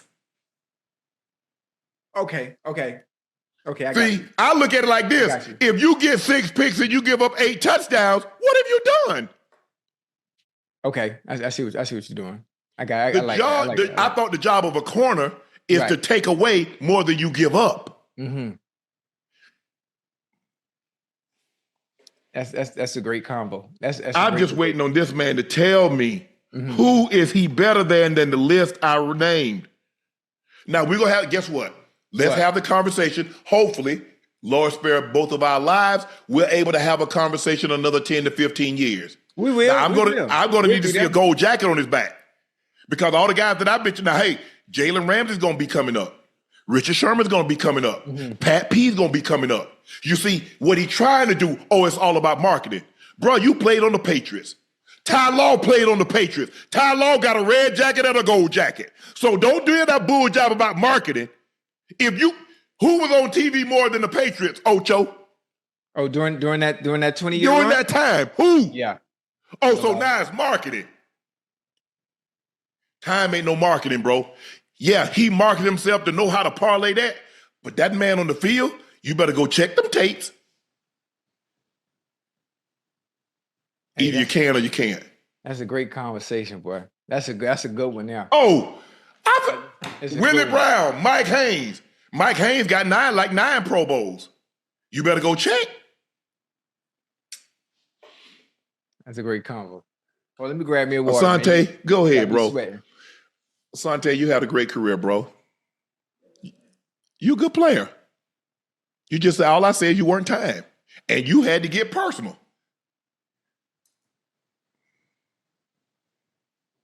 I don't know why. I mean, if you wanted to come on Nightcap to get your name out there, you could have did that.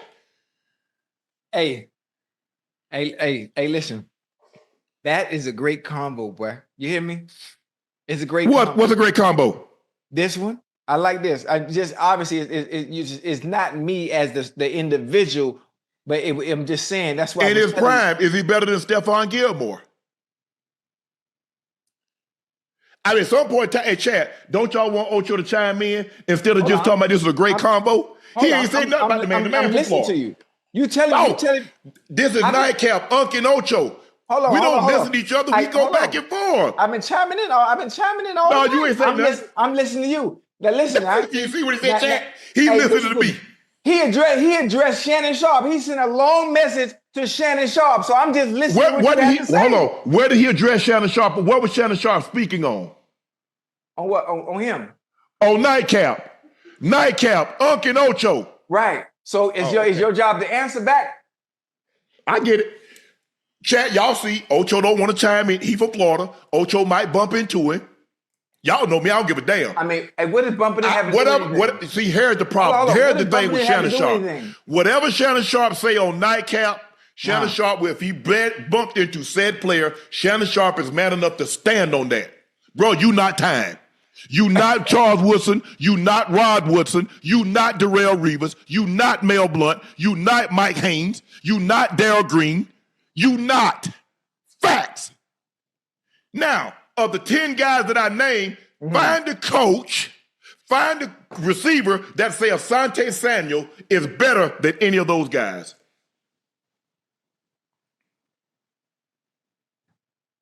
See, the way you make it sound,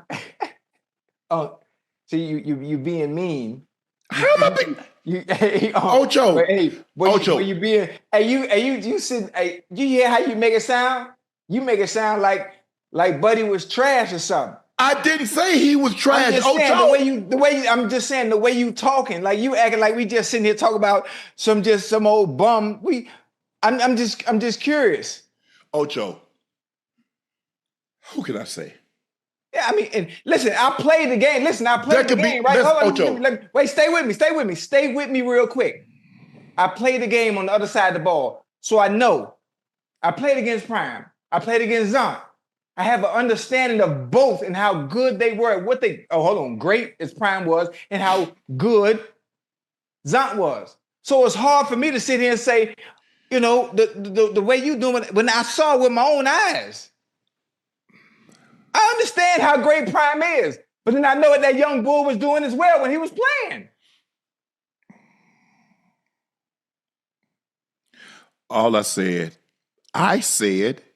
he was good. I said he was a very good player, had an unbelievable career. Look how you said it.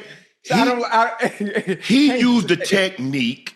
He used the technique that time doesn't approve of. Two things can be true. Yes, sir. Okay, some guys like to play press and open the gate. Yes, some sir. guys like to press and put hands. Yeah. Whatever technique works for you. But he was talking as if he was the equivalent because he posted his stats and time stats saying, look at our stats. Right. So he's posting those stats as if he's the equivalent. And I said he's not. I didn't say he wasn't a good player. I said he went to Pro Bowls. I think he was an All-Pro. I know he won Super Bowls in New England. That's what I said. Right. He took offense that I didn't co-sign him. I don't need no marketing. I don't need to co-sign. I think everybody's known. I didn't have an opportunity to critique time when he played, when he went back for those 2 years, because he was mainly a safety and he didn't start the game. Okay, that's fine. But I've never had a problem critiquing any player. I critique Tom Brady, Peyton Manning, you name a player, Ray Lewis, receivers, T.O., Randy.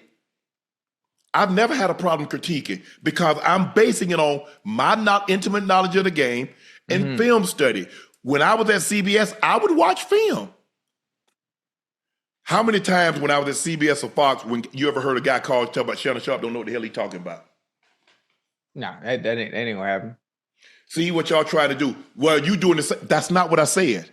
No, I've never said, see, the difference is Skip tried to say, I said I was better than Tom Brady. I said Tom Brady wasn't playing well.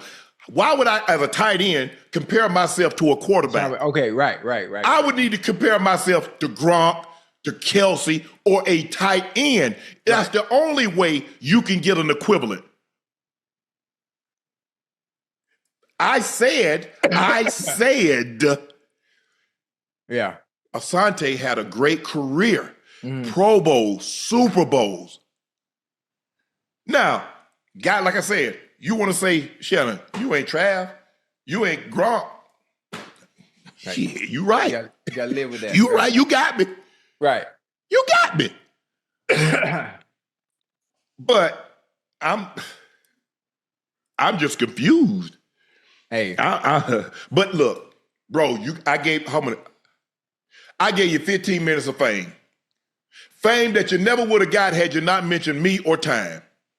Enjoy it. Now, go back to your solitary life. Nobody's gonna. When was the last? I tell you what, Ocho. When was the last time? Prior to last night. When was the last time you heard somebody mention Asante Samuel?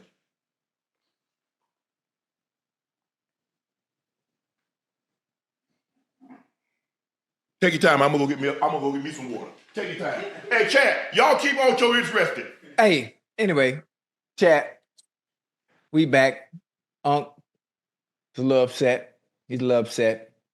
Other than that, it's a great conversation. I like it. I like the dialogue. I like the back and forth. I like players also. What we always talk about, having a belief, having not only the belief in what you can do and what you've already done, and bringing it to the forefront. Bringing it to the forefront and supporting what it is you've done in comparison to someone else who is also great. And that's okay. Now, a lot of people won't see it that way, as you can see it, including Unc. But one thing I've always do see is if you were bad at what you do, then I will always come out and say that. But I played against both, and I understand how good both were. I understand how great Prime was. Obviously catching him on the tail end of his career, and obviously playing against Asante during his prime and understanding how good he was, how much of a student of the game he was. And what I'm not going to do is diminish what I was able to see for years while I was playing and understanding, watching film on him, and understanding how good he was and how savvy he was technically, So it's different coming from someone that actually played on the opposite side and understand how good he was. So it's hard to sit here to say, oh, he's not bad. Whoa. I had to go against this. I had to go against that for years. So it's different. It's different. Especially, and a lot of people in the chat, obviously some of the comments on Twitter, on X, whatever it may be, their feelings are always different as well, because it's based off who you know and what they've done. Hey, Unc, that was good. Hey. I just asked you a simple question. Which one? Prior to last night and today, when was the last time you heard somebody mention Asante Samuel? I'm supposed to know. I be on Nightcap. Every time a tight end break a record, who record they sit up there? The most 150-yard games, the most lost this, the most that. Every Sunday in the NFL season when the tight end does something, who name is up there? When they have them names, he just passed this one. Who name is also up there? Ocho?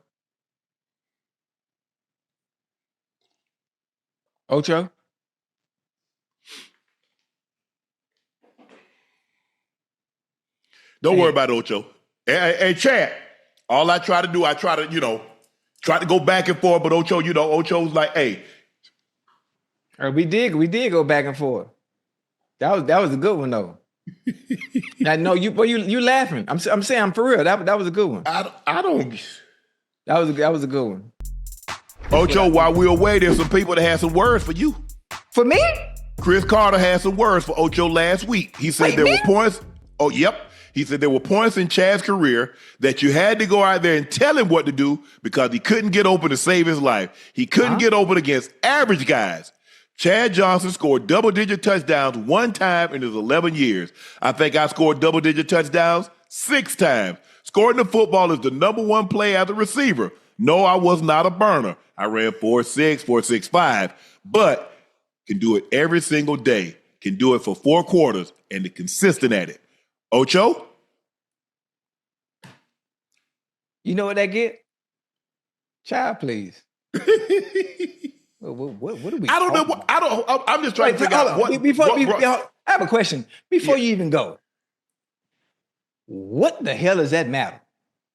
What does it matter? Okay, you scored double-digit touchdowns. Okay, cool. You want a cookie? Right. Okay. Julio Jones. What brought this on? Oh, have you had a conversation with? Have you had a conversation with CeCe? No, I don't need to. I have a question. So right, I heard also he said, well, he only had double-digit touchdowns one season, so he's not a Hall of Famer. Well, does that mean Julio Jones is not a Hall of Famer either? Because Julio Jones only had double-digit touchdowns one season. You had dumb that sounds? Yeah. So sometimes I listen to things and everyone's situation is different, you know? Everyone's situation is different. You know? I mean, so stuff like that, I pay it no mind because everything is predicated off numbers and based on what they did, based on other people's situations were different. You know, obviously where I was, I did the best I could with the cards I was dealt. And I did one hell of a goddamn job. I don't care about what you did. I don't care about your numbers. It don't make me none. Why is my name even being brought up? That's what I'm trying to figure out. I don't know why it was brought up. I don't. Because like I said, Ocho, I don't really listen to anybody else's podcast. I got enough things to try to, make our podcast better than what it is. And I got Club Shay Shay, so I'm trying to get guests and I'm going with the bookers like, okay, who do you think we should get? Blah, blah, blah. So I don't really have time to pay attention. But it just kept popping up, not only it kept popping up on Twitter, and then I saw it on the internet. I'm like, well, okay, what brought this about? I said, did Ocho say something about him, or what transpired? Wait. For one, I don't talk about people. We definitely don't talk about people that do what we do. Never. And I don't talk about nobody, But congratulations on everything he said. I'm happy for you, Chris Carter, your double-digit touchdowns and your Hall of Fame and all that other good stuff. I love you. I wish you continued success in whatever it is you got going on, baby. I know what we doing over here, though. I know where I'm going. I'm going that way. Maybe he wanted you to respond. And, I did respond. I just said I love him. No, but I'm saying I think maybe he wanted you to respond in a different way, and then it goes back. It goes back and forth. I ain't got time for that. Wait, we don't got too grown. First of all, you got kids. I got kids. I got grandkids. I'm not finna go. Look, what we did, we did. He can't go back and score no more touchdowns. You can't go back and score no more touchdowns. Whoa, I can't go back and score no more touchdowns. Who can't? We right here. Hey, hold on. I'm still scoring touchdowns right now. Oh, man. Yes, you're doing that. Doing a great job, oh, man. I'm still scoring touchdowns in life. He talking about when we played. I don't care about that. I'm scoring double-digit touchdowns right now. Yeah, for sure. Come on now. You're not hearing where I'm coming from. I hear what you said. I know. I know. But that's my thing, is that sometimes we get caught up in talking about what we used to do.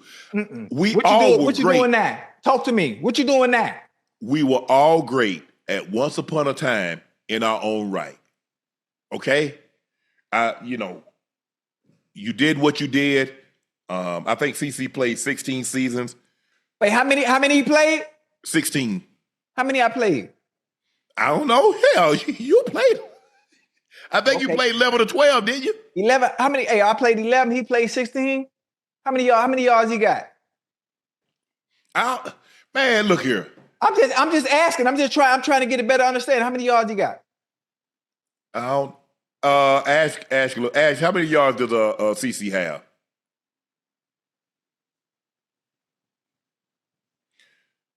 But okay, the chat says CC snapped because he was pissed at Ocho for saying that he could beat Travis in a 1-on matchup 10 out of 10 times. Why is he worried about? Bro, we just be joking when we say stuff, man. It ain't that serious. Oh, he knew that. He knew that because I do the same thing with everybody. And so I said, Ocho, can you not challenge everybody that come on here? Who? You. Everybody that come on here can get that work. You hear me? And Travis CC had a tick below 14,000 yards. He had 13,899 yards. So he played 15 seasons. 16, I think. 16, and he got what, 13,000 yards? Almost 14,000. Okay, so he plays 15, 16. He only got 3,000 more yards than me and played 5 more seasons. I had 11. I guess, yeah. Okay. I'm just trying to get a better understanding on why. Okay, cool. Anyway, but like I was saying, anybody that come on this show, I have the utmost confidence in my ability and being able to do any and everything. That's something that a lot of people in this world lack. Even if you feel you can't do it, you have to feel you can, because everything starts up here in the mind. So everybody that comes on here, regardless of what sport they play or whatever it is that they do, I feel I can beat them. Mm-hmm. And if you feel you can beat me doing at what you do best, whatever it may be, you're going to have to show me. You're going to have to show me. Matter of fact, Chris Carter, I'll lock Chris Carter ass up right now. Talk about what he did. Man, you should. He's 60. Huh? He's 60. What that mean? He talking like he still got it. Get out here, get on the field, line it up, put your cleats on. I'll lock your ass up too. Him and Travis Hunter. We got a pulse. That's what we got. So we breathing, we walking, we get up out of bed, we're in our right mind, blood running warm in our veins. Wait a minute. See, this is the thing about it. One thing about the wide receiver camp, the workshop that I just had, is I'm not just talking. I'm not just saying what it should look like. Unc, I'm out there with my cleats and my shoes on, boy. Out there running full speed. I still got it. You hear me? So it's one thing, once you go back in that structured environment, with the X's and O's, and you have a receiver coach that actually never really played the game. They just know the game based on paper and what it should look like. Yeah. Like I'm out there running them routes with you. I'm not telling you what it should look like. I can actually display it and show you. Boy, this is Picasso. Yeah. I'll say this, look. I've known CC a long time. His brother and I used to hang when we went to the Super Bowls and stuff. I would just say this. CC know when the man joking. It wasn't that serious. Nah. CC, I love you, baby, but put them cleats on. Put them cleats on. I'm going to show you. Double-digit touchdown. I put these 2 hands in your chest, boy. You won't catch shit. Lamar Jackson is the MVP of the league. The numbers don't tell the whole story. Several times tonight, he's shown himself to be Zach. We said this. No quarterback is asked to carry a load like Lamar Jackson. He's, for the most part, we already know he's the quarterback, so we know he's their passing game. But he's also the engine of their running game. And even though what did he have tonight? He only had 45 yards. They only had, you look at it, Ocho, they only had 26 carries. They had 26 carries for basically 102 yards. And a lot of that was a scramble. You remember he had that long 30-yard run. That was a nice one. Right before the half, they ended up getting him in field goal range. And so, but yeah, we understand what's asked of Lamar on a weekly basis. Very few, because no other quarterback, can run like the top quarterbacks. Obviously, Justin Fields has legs like he has, but Justin Fields, that situation is what it is. But of the top quarterback, the Burrows, the Mahomes, the Herberts, the Dak, Tua, none of them is asked to shoulder a load. Yeah, like and the Lamar. funny thing, what I really like what they've done for Lamar, and they can even improve it more, is the supporting cast that they put around him to take the onus and the load off of his shoulders on not having to run, which is why I like the fact that he's now becoming what I like to consider more of a complete passer, because you have receivers that can actually get open in 1v1 situations. Yes. You ain't got to scheme everybody, because you ain't gonna be able to scheme people open all the damn time. You guys, and we're gonna talk about this a little later with the other team that we talked about. And what I tell you, Ocho, them Chiefs. Listen, did you see your offsides today? I'm just asking you. Did you see your offsides offensive today? Yes. Got one more question. Did you see a drop ball today? Yes. Oh yeah. Okay. Yes. Okay. Yes. Okay. Yeah. Yeah. Yeah. But the NFL, you see what happened, Ocho, is that all the teams started sending the offside plays in. Ocho, they've called more offsides on offensive wide receivers this year than I can recall. Listen, I don't remember that many calls in my 14-year playing career. Do you remember? Honestly, no. And the fact that it was brought to our attention when the Chiefs had Kadarius lining up offsides, not everybody, they opened the floodgates for it to be called every single time. And you know what I like to do? You know what's funny? You know what I like to do? And I can say it now because I'm not playing no more. I like to cheat the ball a little bit. I like to cheat the ball a little bit. Just a tad bit, because I know the ref's not going to call it. It's not like egregious, completely offsides. I like to get a little edge, just a little bit. Just a little bit. Well, maybe my face mask is on the ball. Yeah. You know, I'm not gonna block. I'm not gonna block his view. You just can't block his view. His face mask, he still can look down the line and see the ball. Yes. And hold up, Red Hood. You disappoint me thinking Brock Purdy is as good as Lamar Jackson and thinking he's elite and I don't like what before you even answer him, I hate the comparison to quarterbacks. I hate the comparison of quarterback for the simple fact everything is stat based, for one, rightfully so, as you always tell me, because numbers don't lie.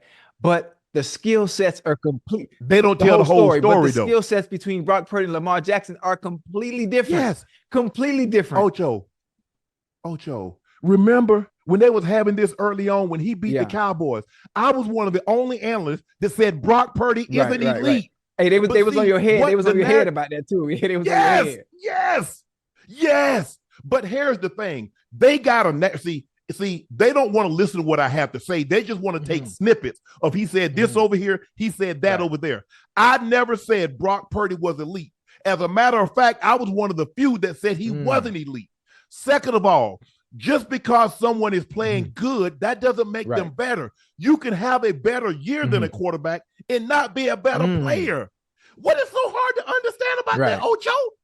There are a lot of people that won MVP during Michael Jordan tenure. Does that mean they were better players or they had a better year? That's okay. Same thing with LeBron. Same thing with Kobe. Y'all got to stop this. See, y'all trying to paint this picture now. None of y'all jumped and said, Shannon, thanks for supporting Lamar, because when everybody else was telling him to switch positions and go play wide receiver, I was the one that said I saw the man win the Heisman Trophy, throwing the ball at the quarterback position. I believe he could at the quarterback position. I believe he can do that in the NFL.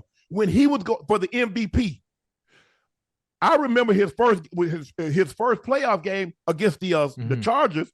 They were still in San Diego then, and they lost, and he didn't play well. I said, God, the guy's a rookie, and he's not right now able to throw the ball well enough in order to win. And what did he do? He came back, and from start to finish, he was the MVP. 36 and 6, 36 touchdowns, 6 interceptions. I roll with him, but they disregard all that. But see, what y'all want, Barton, and I'm going to go ahead and say it. See, y'all got a problem with me. Y'all don't want me to critique black players. As long as I'm critiquing the white players, because when I was at Baker Mayfield and Tony Romo and all those white guys, Nick, y'all didn't say S-H-I-T. But now, if Lamar Jackson plays good, I got no problem. If Dak plays good, I got no problem. But I cannot in good conscience know the game like I know it, played it 14 years, and now study it as if I'm a coach. See something that's going on. I told y'all from day one, the Cowboys concerned because of red zone offense. And what happens when the defense don't get pick sixes? Oh, now all of a sudden, man, Unc was right. But that's not what you said at the time. You said I was a hater. When I told you from day one about the Chiefs offense, the skill position, and the offensive line, shut up. And what did I say, Ocho, remember? Man, if Valdez-Scantling had to hold that ball, I said, Ocho, you got to be careful. Because, see, if you base somebody's offense on one play, look at it at its totality. Look how many times they dropped the ball. Look how many times Patrick Mahomes had to run for his life just to find somebody that was open or take off running. Man, y'all stop this. I ain't got no agenda against Lamar. Yes, I played for the Ravens. This is how it works. I played for the Ravens. I played my ass off for the Ravens. I was fortunate enough, helped them win a Super Bowl. Now I'm an analyst. What is so hard to understand about that? Just like I critiqued the Broncos. Played 12 years for them. I'm not going to stop, guys. I don't care what y'all say, how many times y'all said, I hate Lamar, I got an agenda. I do have an agenda to be the best at what I do.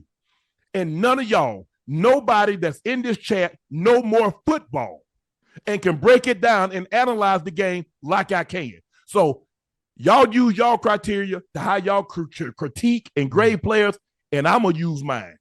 Take off, Ocho. Well, it's hard to follow up behind a sermon like that. It's hard to follow up behind a sermon like that. But listen, I understand where people are coming from. I see I'm on both sides of the coin, obviously. I think people think more emotion they think more with emotion and being a fan. Feelings aren't facts, though. Emotions and being a fan of obviously the team and the player. So they want it to be one way. They want your views to be aligned with theirs. And when they don't align with theirs, then there's a problem. Oh, you don't like this person, or you're hating on this person. But again, you have a job to do. The criteria in which you judge and critique people is much different than those who are actually fans of the player and fans of the team. People have to understand that.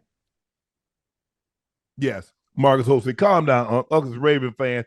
You've been fair with your critique. Appreciate that, Marcus. I like to think I'm always fair, but I just got to call it like I see it. It is. And I know it's hard to understand. I was the first one to say about the Eagles. Y'all didn't want to hear me. Y'all called me a hater. Eagle fans called me a hater. I say, you don't run the ball. Jalen Hurts is turning the ball over too much, and your defense don't get to the quarterback, and you don't take the ball away.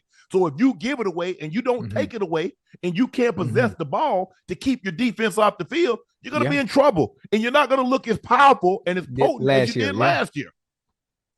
We're the best team in the NFL, but never fully healthy. JK's been gone. Mark is gone. Staley is part-time left tackle, and we still find ways.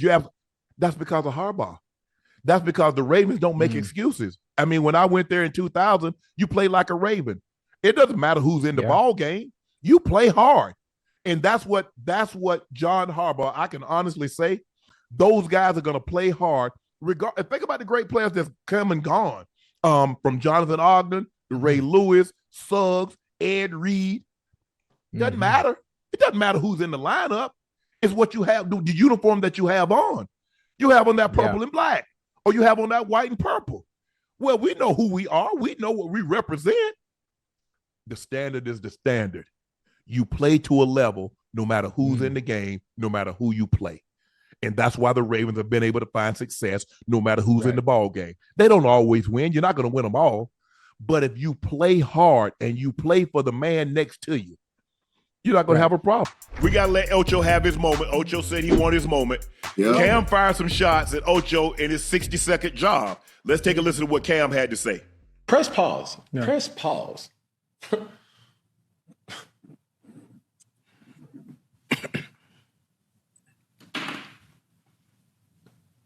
Who gives Chad Ochocinco the right to give Madden rankings? He's been doing it for years now. I know. But how did he get chosen? He's not good at Madden.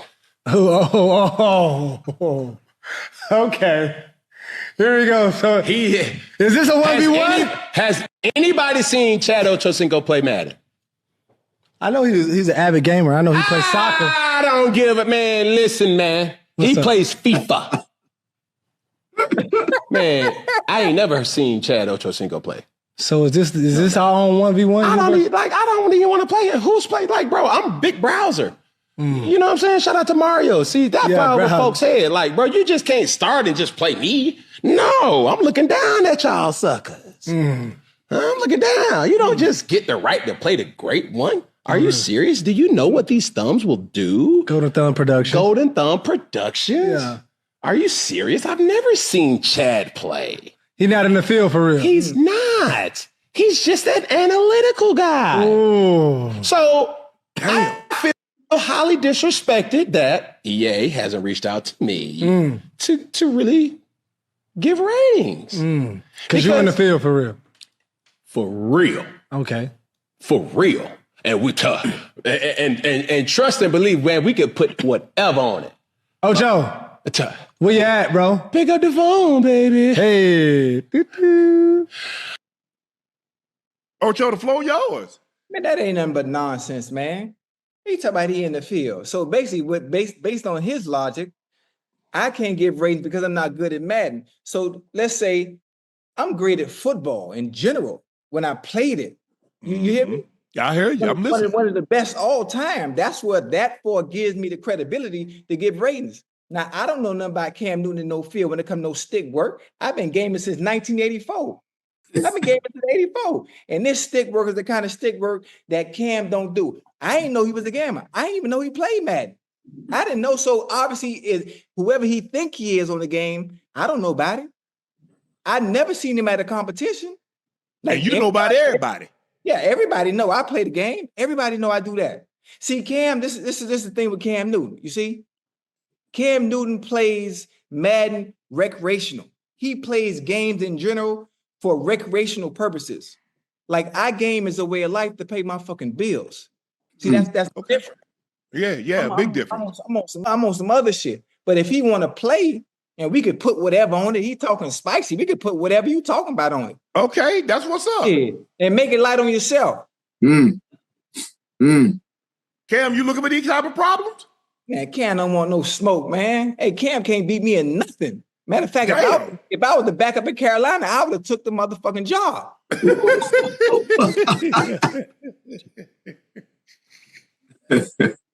Let me ask you this. You didn't know Cam was a gamer? You didn't know Cam was good at Madden or other video games? I don't know about COD and all these other. Cam ain't good at, you know who good at Madden? You know who I know about? I know about Dez Bryant. I know Dez is good at Madden. I know that. You know, his prowess on the game. And listen, I've heard about it. So I ain't heard nothing about Cam. I ain't heard nothing about Cam. I know Dez Bryant know how to play. You know, because I remember Cam was challenging LeBron because I think LeBron has like a top 1,000 or top 500, top something ranking. So I guess you get ranked. I don't know. Listen, now you talk about somebody that don't know ish about Madden. Yeah, but I guess you get ranks. You play long enough and you get good. You get ranked, don't you? Is that how it works? Hey, listen, I don't know, man. The man, he talking spicy, right? He could have picked up the phone and called me. He got my number. He picked up and called me. Matter of fact, I'm finna block him now. I'm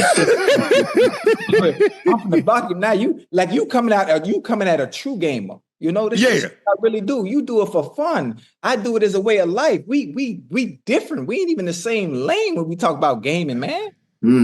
DJ, you game? I messed around a little bit, but I heard Cam Newton like that though. I ain't gonna lie to you. You know who I really know like that though? Derwin James like that too. Yeah, Okay, that's another one. Derwin is that boy on them sticks, man. I ain't heard nothing about no Cam being like that on those sticks. Man, Cam just probably, man, he want them rate. He want to rank them dudes, man. He just really coming at you, man. God dang. Listen, Cam, if you want to come over there with EA with me, man, holler at your boy, man. I run you better put a word in for him now, Ocho. I got you, Cam. Come on over there, baby. Come on. Man, y'all be taking that stuff serious for real though, huh? Hey, listen, Unc, that's serious. That game is real. Hey, Jack, all my relationships ended behind gaming, Man, for real. I can see that. Hey, I'm serious. I'm telling you. Half the time you on here, Ocho, can you get off the game and get ready to get suited up? Exactly. Listen, one thing about it, chat, you got to understand, Jack, you got to understand. Listen, gaming is forever. Real talk. Temporary. You hear me? For real, game is forever. Because, I heard you say that before too. I heard you say that before. Hey, your game ain't gonna never wake up one morning and be like, you know what? Tripping. You tripping. No, I don't want to do this no more. The game will never do that. Hey, for real. It will always be the same every time, and it always bring out this happy side of you. Always bring out this happy side of you, no matter what. Oh, I don't know. I mean, maybe. Cam, I hope you watching, boy. You got the right one, boy. Yeah. Stop playing with me, man. Stop playing with my top, man. You know what? I think I'm gonna start playing. I'm gonna get good to beat the brakes off you, Ocho. Who? I get my 5,900 back like that. Then I told you, I'm gonna give you money, man. I'm gonna give you money. I got you. No, you're not. No, you're He not. said, no, you're not. Yeah, I'm you know what I'm gonna do? I'm gonna start gaming. I'm gonna get good, and I'm gonna stream live when I beat you like 42-7. He said, I'm gonna get that. 42-7 and what? Madden. You two, you can't. Come on now, you can't. I ain't. It's too simple. I'm gonna let that. I ain't never played before, but I'm gonna get good. I'm gonna get good. You don't know how to work technology, Unc, so you definitely can't. Hey, can I do voice command? Nah, ain't no voice command. We not that far advanced yet. I'm gonna go talk to Zuckerberg. I'm saying, look here, man. You got this AI, this meta. I want to be able to do my gaming. I want to be able to talk to it. Damn. Nah. I would get good at it, Ocho. No, I'm not, because I don't have that kind of time. Yeah, you got. I don't have that kind of time. Hey, let me ask you about another thing, D-Jack. The Steelers ran the ball the fourth most last year, while Aaron Rodgers attempted the second most passes. And Arthur Smith spoke about marrying the run-heavy offense with a pass-happy quarterback. We didn't bring Aaron here to sign DK for all that money to go run the wishbone. D-Jack, now that they have, the Steelers have always had a defense that could get after the quarterback. They kind of slacked off a little bit of that when they had Ben and AB and Le'Veon. They were more of a pass-happy offense, and the defense kind of struggled. Seemingly, they gotten back. They got TJ now, and they got Highsmith, and they got Minka, and they got Porter Jr. on one side. So they got a really nice Hayward. They got him. So they got a really nice defense. Now they got Aaron Rodgers. They signed DK. Solid offensive line. I don't think it's great, but it's okay. Freiermuth, they got Calvin Austin III. They got some decent receivers. What is your expectation of the Steelers this year? What's the ceiling for the Steelers? Can they win the division? Can they make a deep run in the playoffs? Can they get to the Super Bowl? I mean, obviously Aaron Rodgers, in my eyes, man, he's I'll put him as a top 10, 15 quarterback all time in my book. So I think he's a guy, obviously, coming off the injury last year. Or was that the year before? Whenever the injury was, the year before, right? And then obviously last year really didn't have the success we thought he would have. I think it's going to be tough. Like you said, the offensive line is really not the strength of that team. You know what I'm saying? And obviously Aaron Rodgers, he's older now. What is he, 39, 40? He's 40 years old. He'd be 41 at the start of the season. Yeah, you know what I'm saying? So I think obviously he can't be touched. He's not the young A-Rod. He can't move like he used to move. So I just don't see why would you go get rid of what's Fields? Justin Fields? Nah, the receiver. You talking about Pickens. George Pickens. Yeah, I don't understand why would you get rid of George Pickens if you had in hopes that you was going to sign to Aaron Rodgers. So for me, I know you got DK Metcalf over there. I just don't, honestly, I'm going to be real. So I don't see them winning this division right now. Not with my boy L. Jack, not with my twin L. Jack over there in Baltimore. And I ain't gonna lie, man. I think my boy Shador gonna get in that starting job over there. I think Cleveland gonna be a little something this year too. So in that division, you got Cincinnati, you got Burrow, you got my boy Ocho team over there. You got Jamar Chase, you got T Higgins. I mean, it's some cop in that division over there, man. I don't think it's gonna be that sweet for them dudes to win that. I can't write that off and say they're gonna win it this year. I can't. Ocho, what you thinking? They ran the ball the fourth most last year. Obviously, Rodgers wants to throw the football. He's always had success throwing the football. Obviously, like D-Jack said, not the success that probably he thought he would have or everybody had the expectations because he was supposed to be the missing ingredient for the Jets to take that next step. Obviously, it didn't pan out. They moved on after 2 years. What is your expectations for the Steelers? Well, listen, my expectations are for them to compete. They're going to compete not only in the division, but whatever their schedule may look like because they do have Aaron Rodgers. Aaron Rodgers is not the Aaron Rodgers of old, but Aaron Rodgers is better than what you had on your team before he signed, right before minicamp.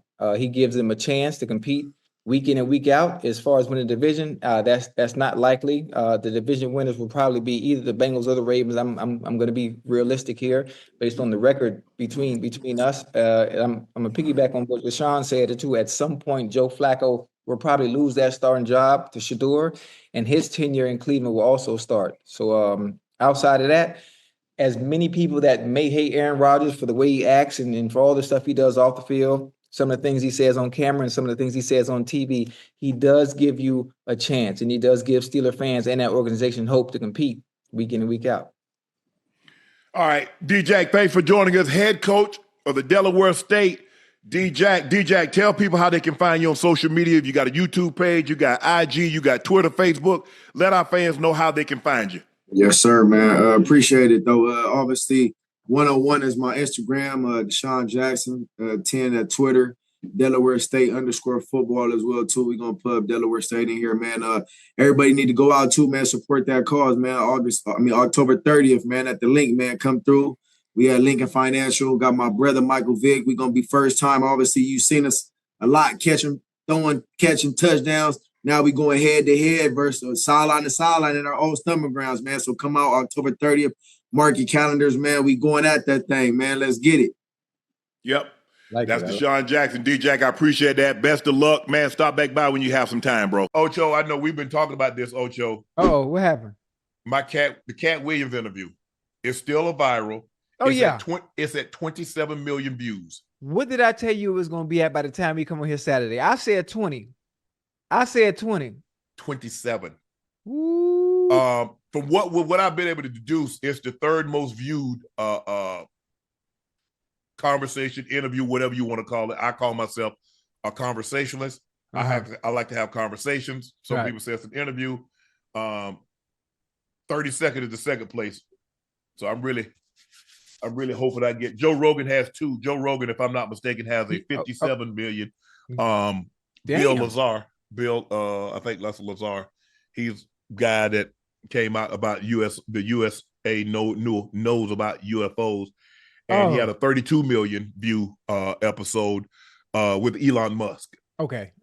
So I definitely think but we had 27 with 3 days.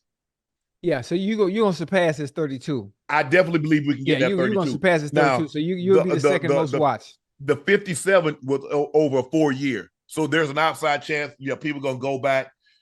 You might catch that too. There's an outside chance. If you're on day 3, and we at 27, yeah. Boy, you might catch. It's still doing about 5 to 7 million views a day.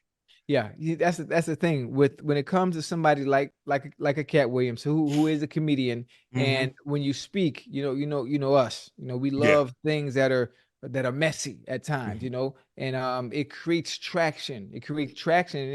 And then the truths or the lies behind it, people can make the assessments on their own and do their own homework. It gets to everybody churning. It gets the noise, it gets to going, and everybody chirping, everybody want to watch, and you got everybody named Mama talking about that goddamn interview. Yeah, everybody. They are. I mean, I have a lot of people that have reached out, people that don't really listen to or subscribe to Club Shay Shay or know anything about that, but because it was on every news network, it was on ET. Yeah. People are talking about it. In the basketball locker rooms and NFL and every circle, people have talked about it. Right. And what's disappointing to me, because there are people that do what you and I do, that had so much to say, and it's only because of jealousy. Because I guarantee you, if Katt was on their podcast and did exactly what he did on my podcast, they would have never said what they're saying. Oh, that was the decision that I had to make in a split second, Ocho. Right. And what I always try to do is not talk over the guests. They come on, okay, tell your side, tell your story, tell it without me interrupting. And then if there's a point that I think I need to add or I need to, rephrase question, okay, we'll go there. But in that situation, Ocho, I've got to make a split second. I know I got cards. Okay, I want to start at this place. But he said, I want to tell you why I came. You offer a safe place, a safe space, for people to say and to get things. Okay, fine. And then he went. Now I'm teed up to ready to go in the direction that I think because at the end of the day, Ocho, even though he went the direction that he went for 30 minutes, right, I still had to have structure. I still had to get the train back on the track. Right. Even though I don't think he was off the track, he wanted to get that off his chest. Right. Now he got that off his chest. Okay, now let's get to where you come from. How did you come to be? How did you leave Ohio? Why did you leave Ohio? How did you end up in Florida as a 13-year-old with a Rottweiler puppy in the back of an 18-wheeler? Right. How did that come about? What was the thought process? When did you know this was going to happen? Okay, what made you leave Florida and go to OKC, Oklahoma? But, man, it's just everybody got something to say. Man, bro, it's like everybody. But they never said anything. When I let Steve say what he said, when I let said what he said, when I let everybody say what they said, nobody said anything. Yeah. Now, all of a sudden, because it goes viral, I guarantee you, Ocho, if this video had done 2.7 million views, nobody would have said a damn thing. No, not at all. Not at all. Not at all. Because Steve Harvey, go ahead. Go ahead, Ocho. They just upset that I'm assuming you got the interview. I did. You got the interview. I don't think there's a space or a person out there that I think he would have felt comfortable with, where he would have been as open and truthful with. He was literally open, because when you're talking to you, there's a certain level of comfort. There's a certain aura. There's a certain energy that you have, obviously being in locker rooms, being able to talk to people. And it provides a certain type of, I don't even know how to explain it. It's a comfort level that they have, that they're going to be able to tell their side of this. They're going to be able to tell their story without any judgment from me. There we go. At the end of the day, that's what it's about. There are very few people like that. Very, very few people like that. Very few people. I'm not here to judge. I've asked you to. I mean, there have been times that people have reached out to me to come on, but most of the time I reach out and I'm asking, if you're free, hey, get back to me. Sometimes I have to go through a manager. Sometimes I have to go through a publicist. Sometimes I deal directly with the individual. Doesn't matter. It's okay. I'll pass it off to CJ. And then CJ was like, he and I huddle up and says, okay, what day works best for you? These are the times. He came in, I'm like, CJ, okay, did he give you a time? What's his time limit? Sometimes they say, hey, I got as much time as you need. Sometimes they say, I only got an hour. I only got 75 minutes. I only got 90 minutes. I say, I need at least 75 minutes. That's normally what I go. I said, I normally need at least 75 minutes. CJ, is there anything that they say that we can't ask? When I had Steve Harvey, I had no intentions of asking him anything about his wife, asking him nothing about his daughters. He volunteered that. Shannon, why didn't you push back and say, well, Steve, you said this about your first wife. Steve, you did this, this, and this. Nobody said a damn thing. Listen. And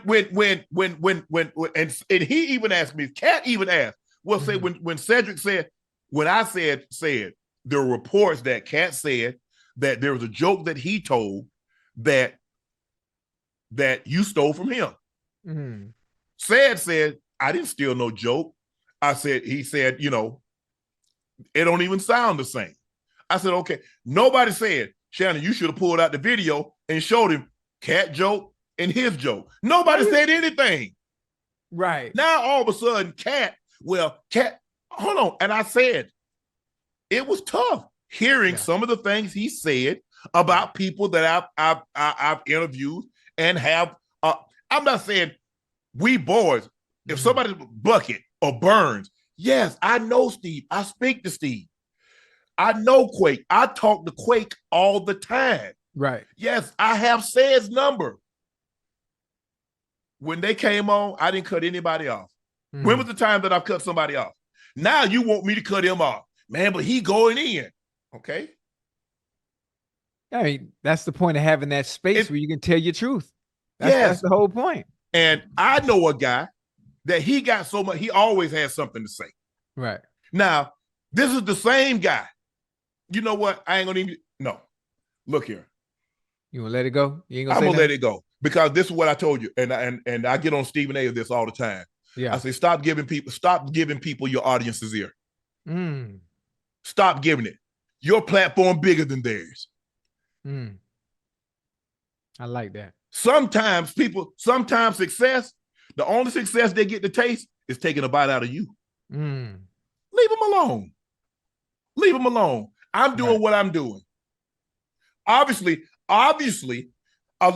27 million people thought enough like, oh, he's sitting down with Katt, word of mouth. Maybe they saw a snippet or something. Man, I need to sit down and watch this. It's 2 hours, 46 minutes, and 5 seconds. Yeah. When was the last time? A good 2 hours and 40 minutes. Okay. Tell me the last time somebody sat down for a non-sporting event, 2 hours, 46 minutes, and 5 seconds, and watched and listened.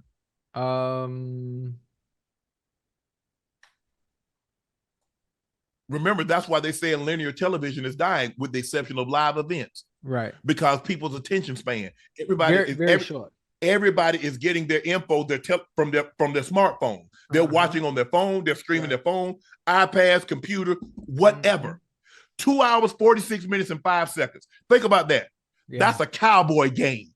That 27 million people. There are some sporting events that don't get watched by 27 million.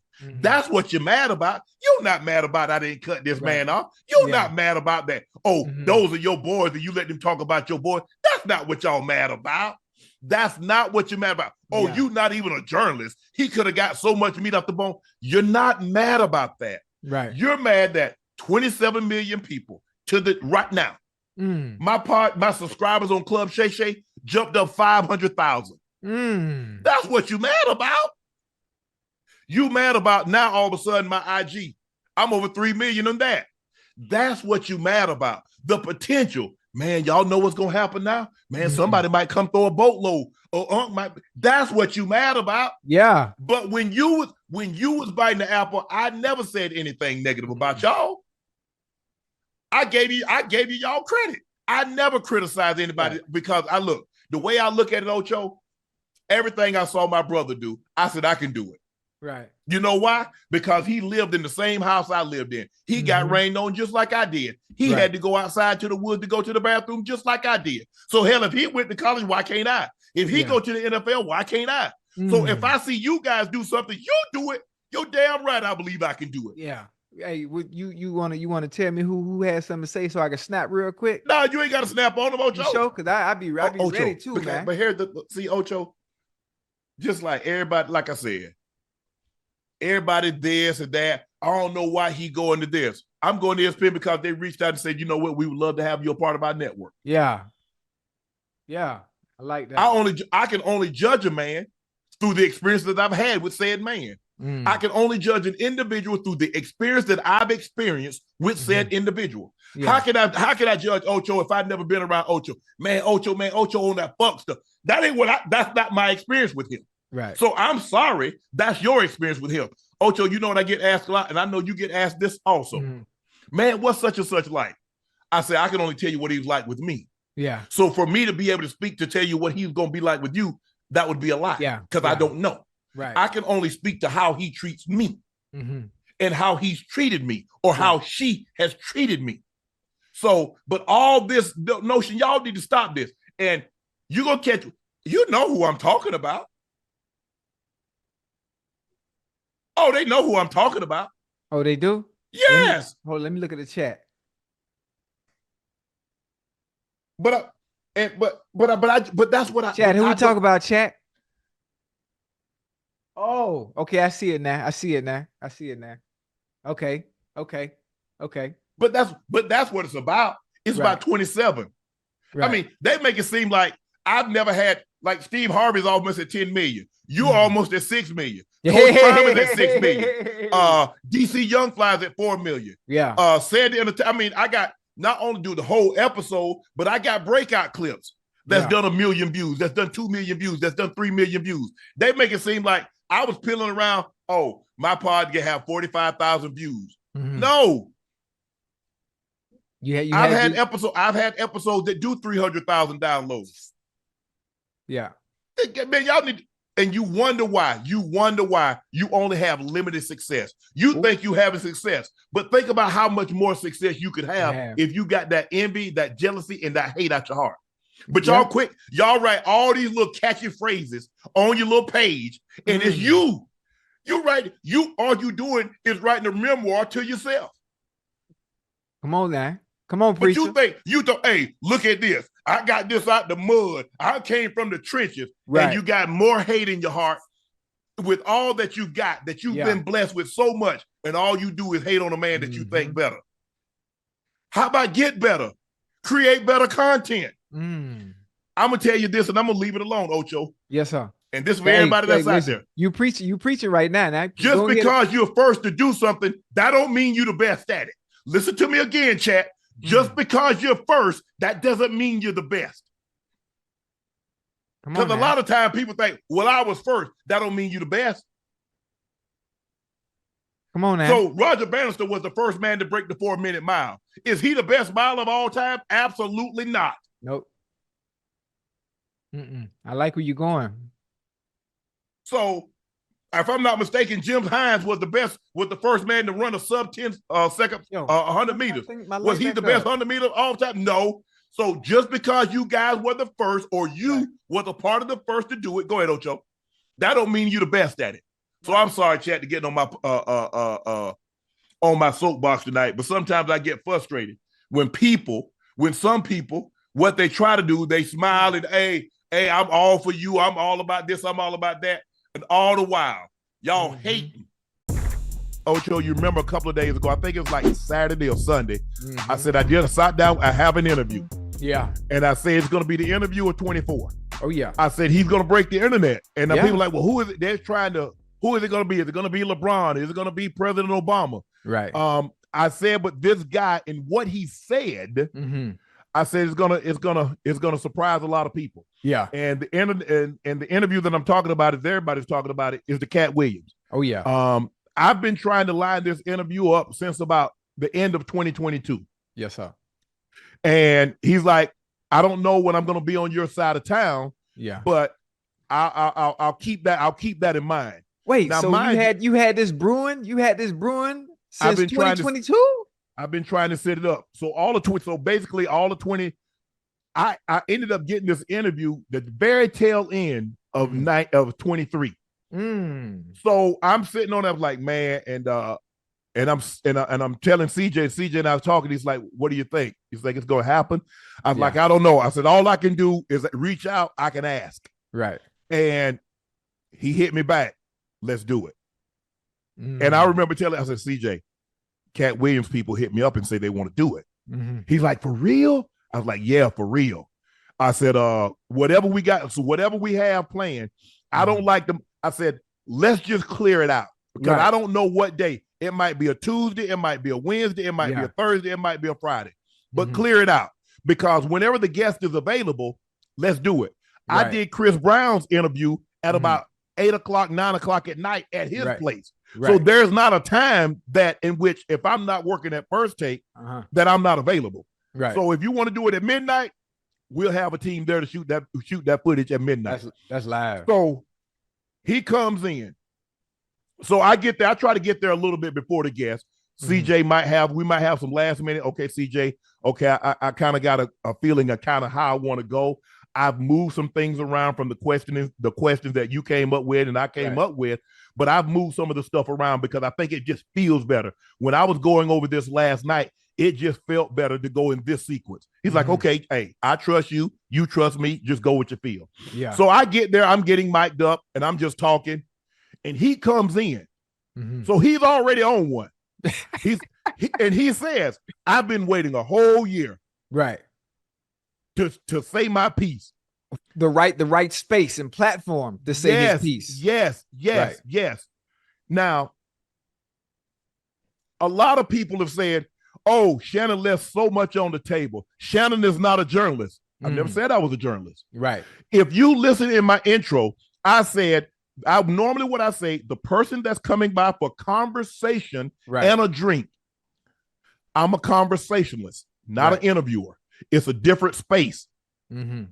He said, you've allowed other people a very safe place. That's why we like coming.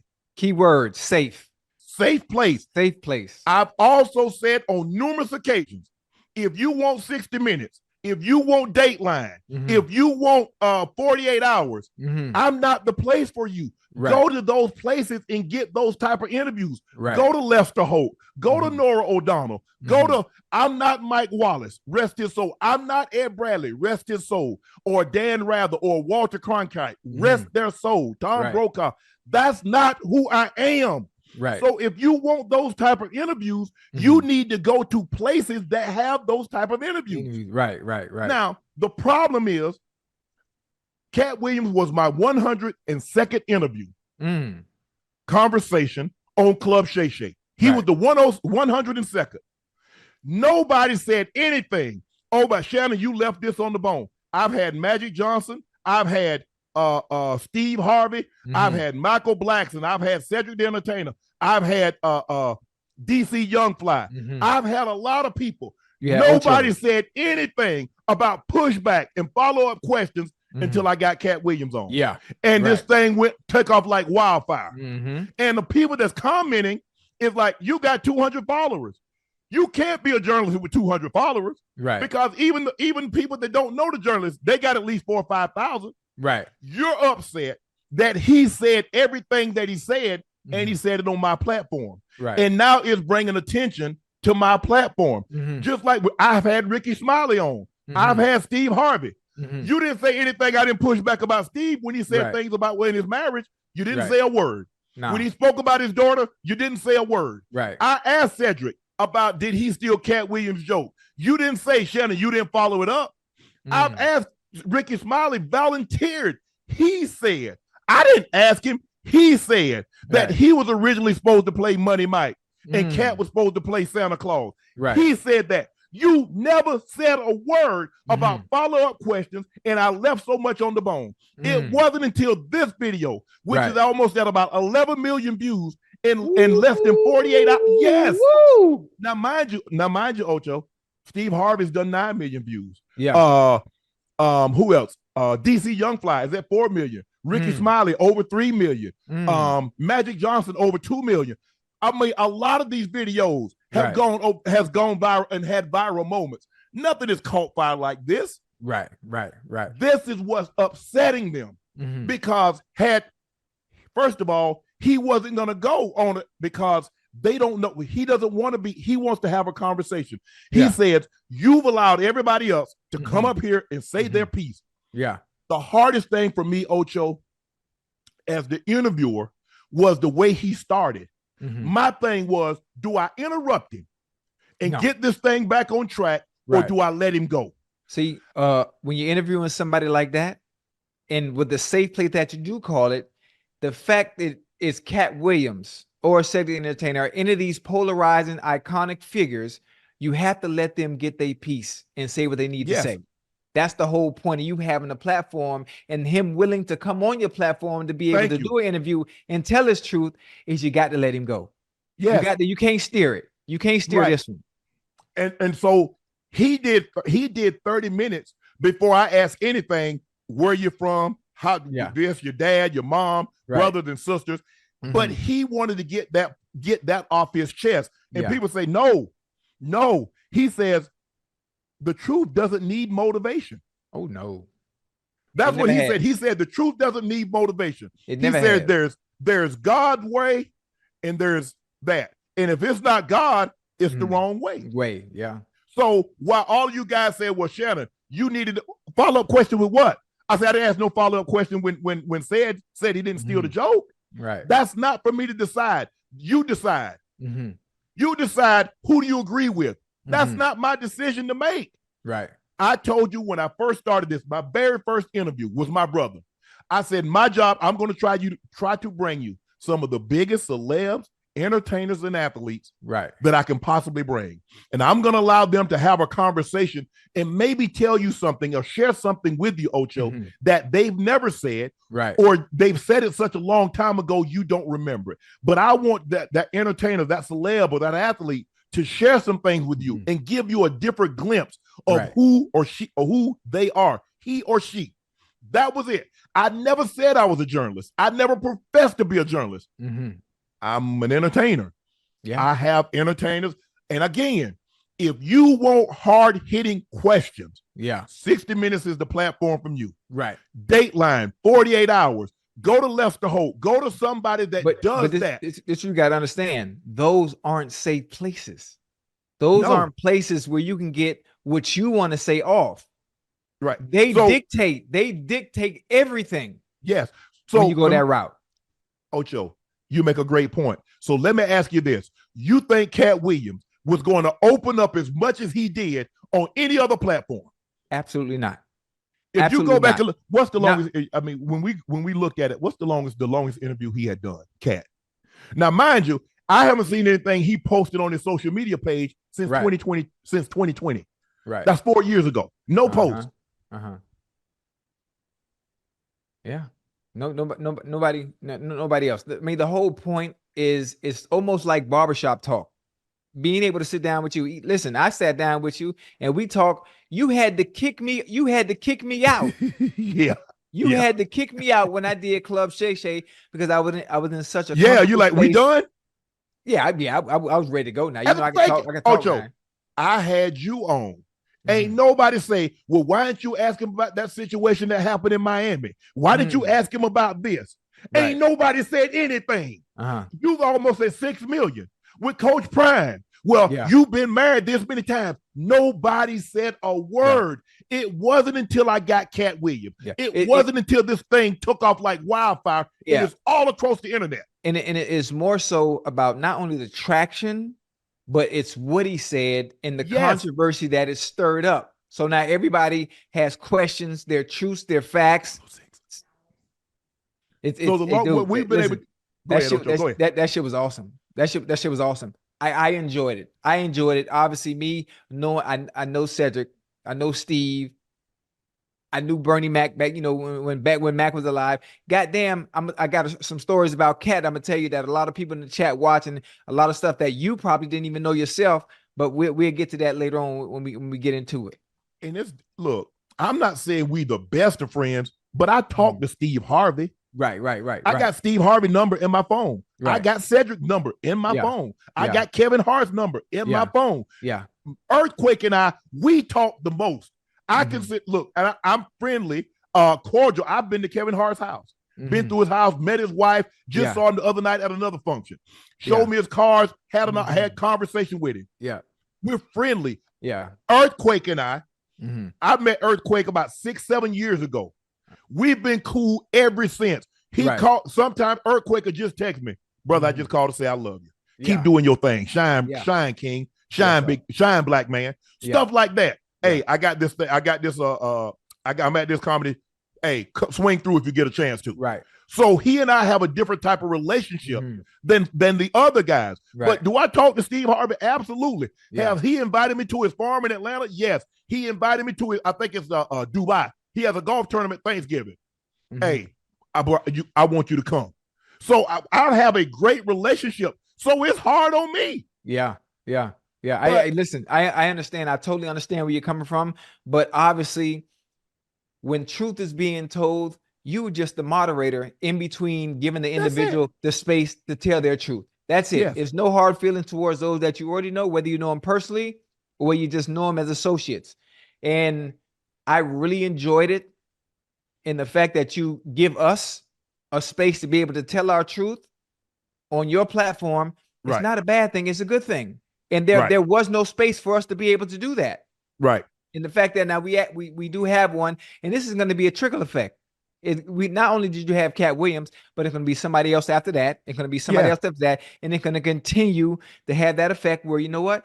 I have things I need to get off my chest. What better place to do it than on Club Shay Shay's platform? Who's not going to judge you. No. He's gonna ask the questions he needs to ask and allow you to say what you need to say. And that's it. It's simple. And the thing was that, and Katt asked me, he's like, well, why didn't you ask Ricky this? I said, Katt, normally when people are giving you information that you've never heard or no one else has ever spoken, you feel that he was in that situation. He's giving you pertinent information. I have no reason to believe Ricky Smiley is lying to me. Right. Just like when you say something, when you telling me this, and this. Now, I knew that he was homeless because I talked to Terry Crews. I've known Ted Cruz. Ted Cruz was on the team with my brother in back at 91. Right. So I know T. Cruz. Right. And he was on the movie. He was a fill-in Training Day. His actual role was, if I'm not mistaken, was next Friday. So I have a relationship with T. Cruz. And so for me, that was the hardest part, is to hear things. But I said, you know what? I didn't expect, you know what? I knew it was a good end. I knew. Oh yeah. I kind of knew, but I didn't know. Now there's Katt Williams. Now there's certain people that you can get that can move the needle. Now there are certain people you can get that can move the needle and move it big. Ocho, this thing is doing about 500,000 views an hour. I knew it. I thought it would. CJ told me it's going to be bigger than Steve Harvey. At the time, Steve Harvey was about 8.8 million. Whoa. Where was I at? You behind time. You and time are tied at 5.8 million. Okay, I'm coming back. I'm coming back on Club Shay Shay. I got some controversy to talk about. Yeah, I'm finna outdo Katt. Fuck this. unless you show up butt naked, I don't know if you can do that. I don't know if you can beat Katt, because Katt's almost at 11 million and we're not even 48 hours in. And so I remember rapping the interview. Now, mind you, Ocho, I still got 20 to 30 minutes worth of questions left. Right. The interview is 2 hours, 46 minutes, and 5 seconds. And we didn't cut anything. Right. And I remember finishing up, and I look back. CJ is always sitting behind me, and I remember looking at CJ, and he's shaking his head. And I'm like, what? He's like, Shannon, this is going to break the internet. I said, you think so? He's like, Shannon. He's like, Shannon. Yeah. So Jordan's shaking his head. He's looking at me like, everybody, the makeup, everybody's looking like. Right. I was like, man, okay, they say is that good? Okay, I'm gonna take it. Because when you in it, Ocho, you in it.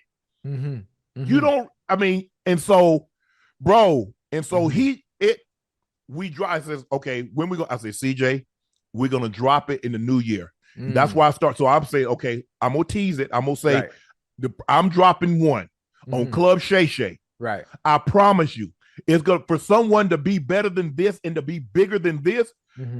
President Obama is gonna have to come on your podcast, and says I'm running for a third term. That's the only thing that's possibly be bigger, and he's gonna come on mine and say that. So that's that.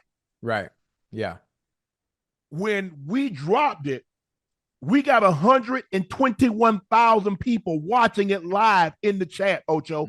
So I'm like, okay, this thing might do 1 million, I say it's gonna be, I remember calling CJ, I said it's gonna probably do 2.5. Right. Ocho, I wake up this morning, we're at 5.2. Come on now. I was like, what the hell? I'll say, now I got to refigure. I say, okay, it's going to lose some steam. No. Ocho, we probably got to make it around the block first. Now I'm thinking this thing might do, about next Wednesday, this thing might do 20 million views. Yeah, most definitely. It might do 20 million views. There's a lot going on today. SSM, Shay Shay Media. We add an addition under our umbrella. We're going to produce and distribute Humble Baddies. And a lot of speculation is going on. Did Unc tell Ocho about this situation? I didn't know I was supposed to tell. We're running a business here. And no, I did not tell Ocho. I didn't feel I needed to tell Ocho. We're running a business. And when you run a business, you do what's in the best interest of the business. Ocho? Not really. In the best interest of the business, we're a partnership. You and I, we started Nightcap. If we are partners, anything that has to do with something that was a part of my life, which is including her, and she leaves my life, that means she's no longer a part of what I have going on. That's including Nightcap. So just because you and I, from a relationship, from a football relationship to a business relationship, if she decides to leave me in my life, that means she's gone. So you my dog. So that means... I did say that. Well, I remember saying that, Ocho. I remember you and I had this conversation. You said that. So you're not even standing on business about what you said and how you live based on your morals and the way you operate. Right. I lied a little bit. Ocho, this business, I'm trying to make money. Don't you want to make money? Yeah, I want to make money, but listen, all money ain't good money. All money ain't good money. That's something that you didn't have to do. As a matter of fact, if you were going to do something like that, you know how I felt about the situation already. She left. She left. So if she decides to leave me, to sign her and not even run it by me and let me know something, give me a heads up, give me some type of warning, let me know, hey, listen, I'm thinking about Ocho, I signed Rail and her girls to a contract. I'm letting you know. Hey, here you go with the bullshit. Ocho, I didn't, hold on. No, you told me when you leave, you done, that's one less expense. So I figured, I was like, well, Ocho don't really care, so let me go ahead and make this happen. Yeah, I'm saying, you got to understand. You got to understand where I'm coming from. It's about principle. You know, you supposed to be my dog. If you my dog, you got to play that different. You got to play that different. So all things being equal, how should I have played this out? Boom, hit my line. Ring, ring, ring, ring, ring, ring. Okay, ring. Ocho, check this out. Yeah. You remember back in Atlanta, Rail and I had a conversation. She had a podcast, and she was wondering if I would be interested in having my company produce it and distribute the podcast. She said she talked to you. She said it was okay. I said, sure, Rail, let's talk. Let's reconvene. You and I had asked to jump on a call on Monday, which we did, and we discussed it. And we finally got everything. You know, we got them what they needed. We're going to produce the show. We're going to distribute the show. And, they're going to shoot it a couple of times a week instead of the one time a week. They're going to go twice a week. And she was really excited about this. She said, you were excited about this. Yeah. Now, once we start down an agreement, right, I got to be a man of my word. I say, yes, we're going to do this. Whoa. Time out. When you guys had that talk, when I was excited about the opportunity for her to join under the umbrella of Shay Shay Media, doing her thing, I would happy for her. But once she decides to leave me, she leaves us. She leaves anything that has to do with Nightcap, no, she left Shay you. Shay Media. Huh? She left you. She was still with Shay Shay Media. So see what I'm talking about? Principle alone. If she leave me, then you should be like, listen, I can't work with you anymore. There's so many. I had already given her the money. Oh, you did? Yeah. How much was it? How much was it? That between you. I tell you what, I would give whatever the advance was. I give it back to you, but I really don't think that's a good look, because now, we in a rough patch right now, right? And who is we? Huh? Who is we? Oh, you and her. I thought you were talking about you and I with a rough patch. I said, me and you in a good patch. We good.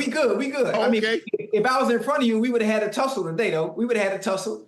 Yeah, we would have had a tussle. First of all, I'm going to beat hell at you because you already owe me $5,200 and you try to take more money out of my pocket with Rail.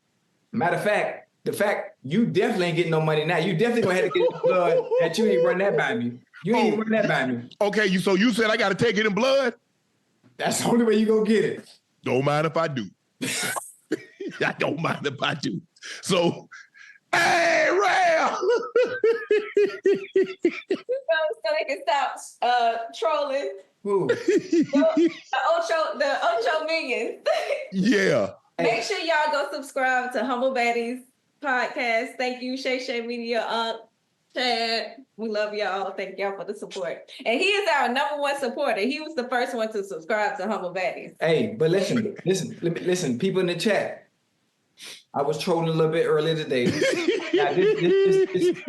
Now listen, this is all business. I understand business. It's all about putting your people on, allowing them to flourish in whatever endeavors that they have. I was a supporter of this, but this does not change things. No, this does not change things. At home, the foundation, the forefront still needs some work. It still needs some work. But I am. And you. Yeah, but anyway, I'm happy for her. I'm happy for her colleagues. I'm excited for their show. I'm going to be producing and doing the editing. And, other than that's what we're not going to allow to do. That's not what we. Now you welcome to join in and be a guest, have your little guest spot on there. Right. We are not going to let you edit. We're not going to let you produce because I'm here to be a supporter. I'm here to be a supporter. You know, and if at any point she wants to, you know, reconvene and reconcile our differences, I sit down and we'll talk about it. But that's great. I mean, you have been Rail's biggest supporter because you brought it to us that Rail wanted to be a part of Shay Shay Media.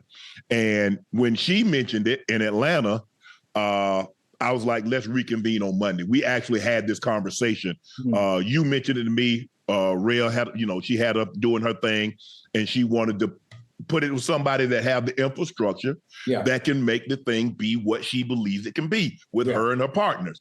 And I said, okay, let's talk to Rail. Rail had a conversation with me. I said, well, let's talk, you and I and Ash will get on the phone on Monday and we'll have a conversation. Yeah. And if we can see if this is something that can work. But Rail, this is a lot of work. I mean, this is not something that you do. If you really wanted to be successful, which you found out, Ocho, this takes a lot of work if you want it to be successful. Now, if you want to do something as a hobby, it says, okay, I got a little mic, got a camera, and I want to do something 20, 30 minutes a day, that's fine. But if you really want this thing to be successful and to want it to grow, you have to devote a certain amount of time to it.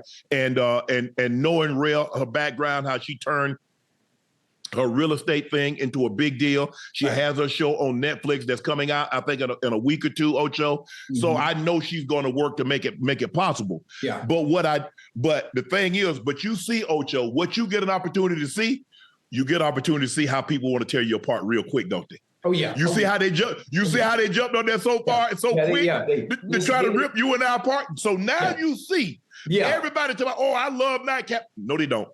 No, they don't. And hey, guys, all y'all that got that thing, there might be trouble brewing in Nightcap and Unc and Ocho. We appreciate that pub because there are certain guys out there. Cause y'all spend a lot of time talking about Shannon Sharpe, talking about what Shannon doing on ESPN, what he's doing here, what Ocho's doing. We really appreciate that. Yeah. Now, how y'all looking? Yeah.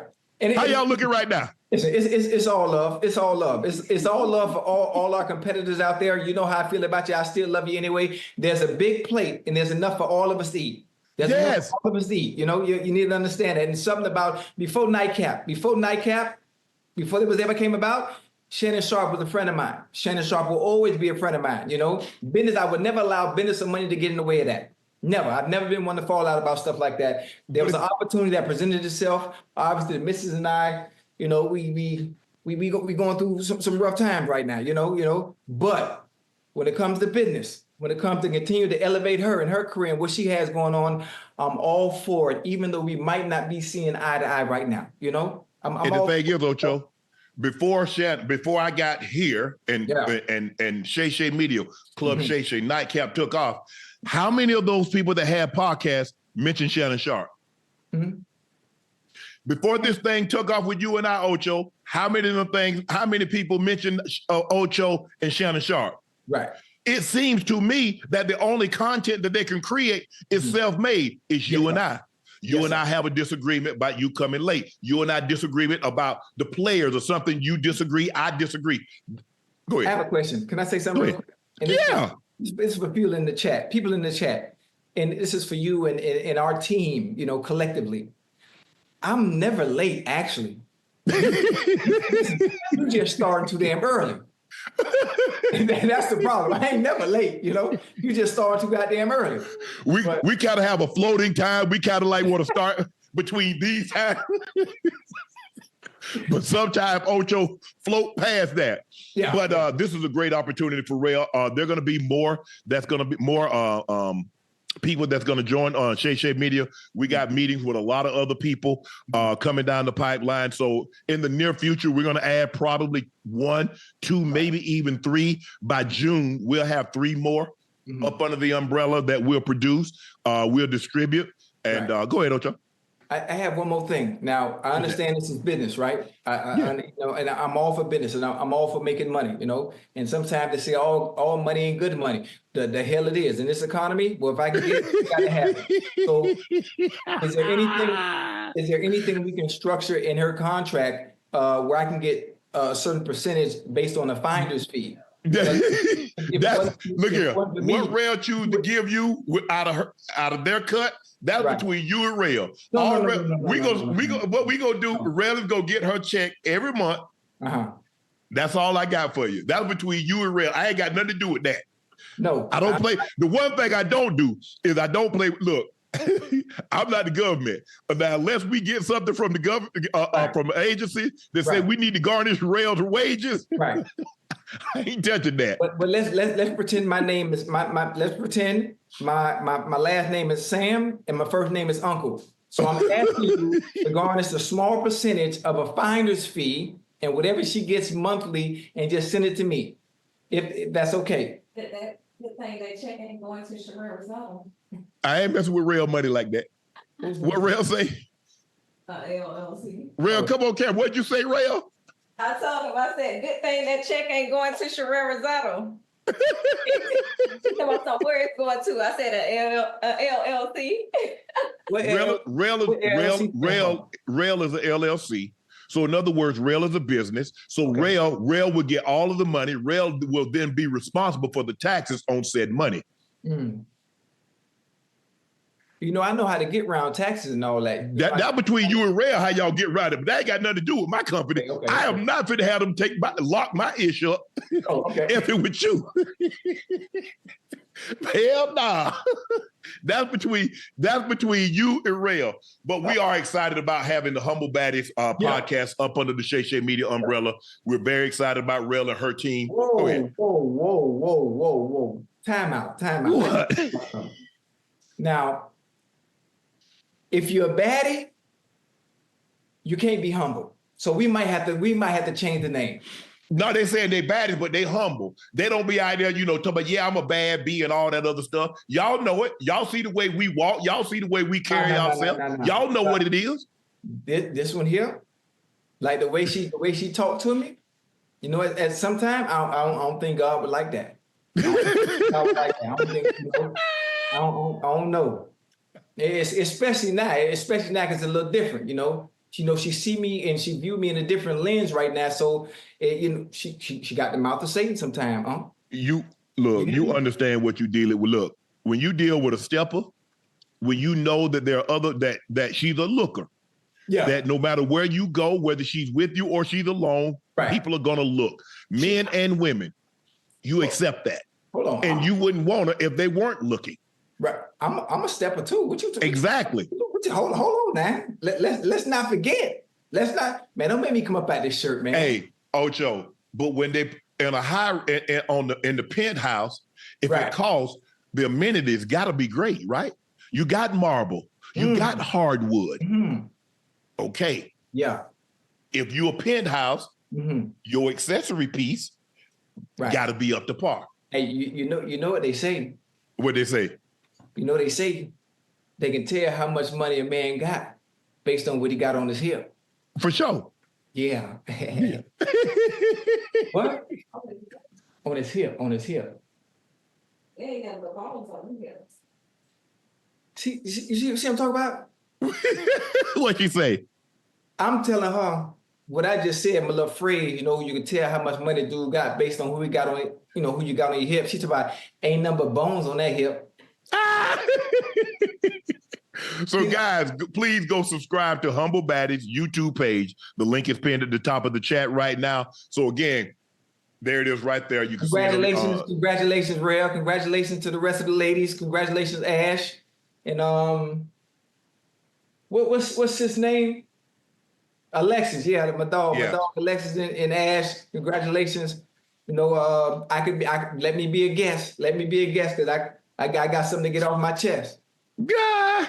No, ban him. All right, Ocho, let's get into the game. But again, congratulations, Humble Baddies, for their podcast. Rail, Ash, and Alexis.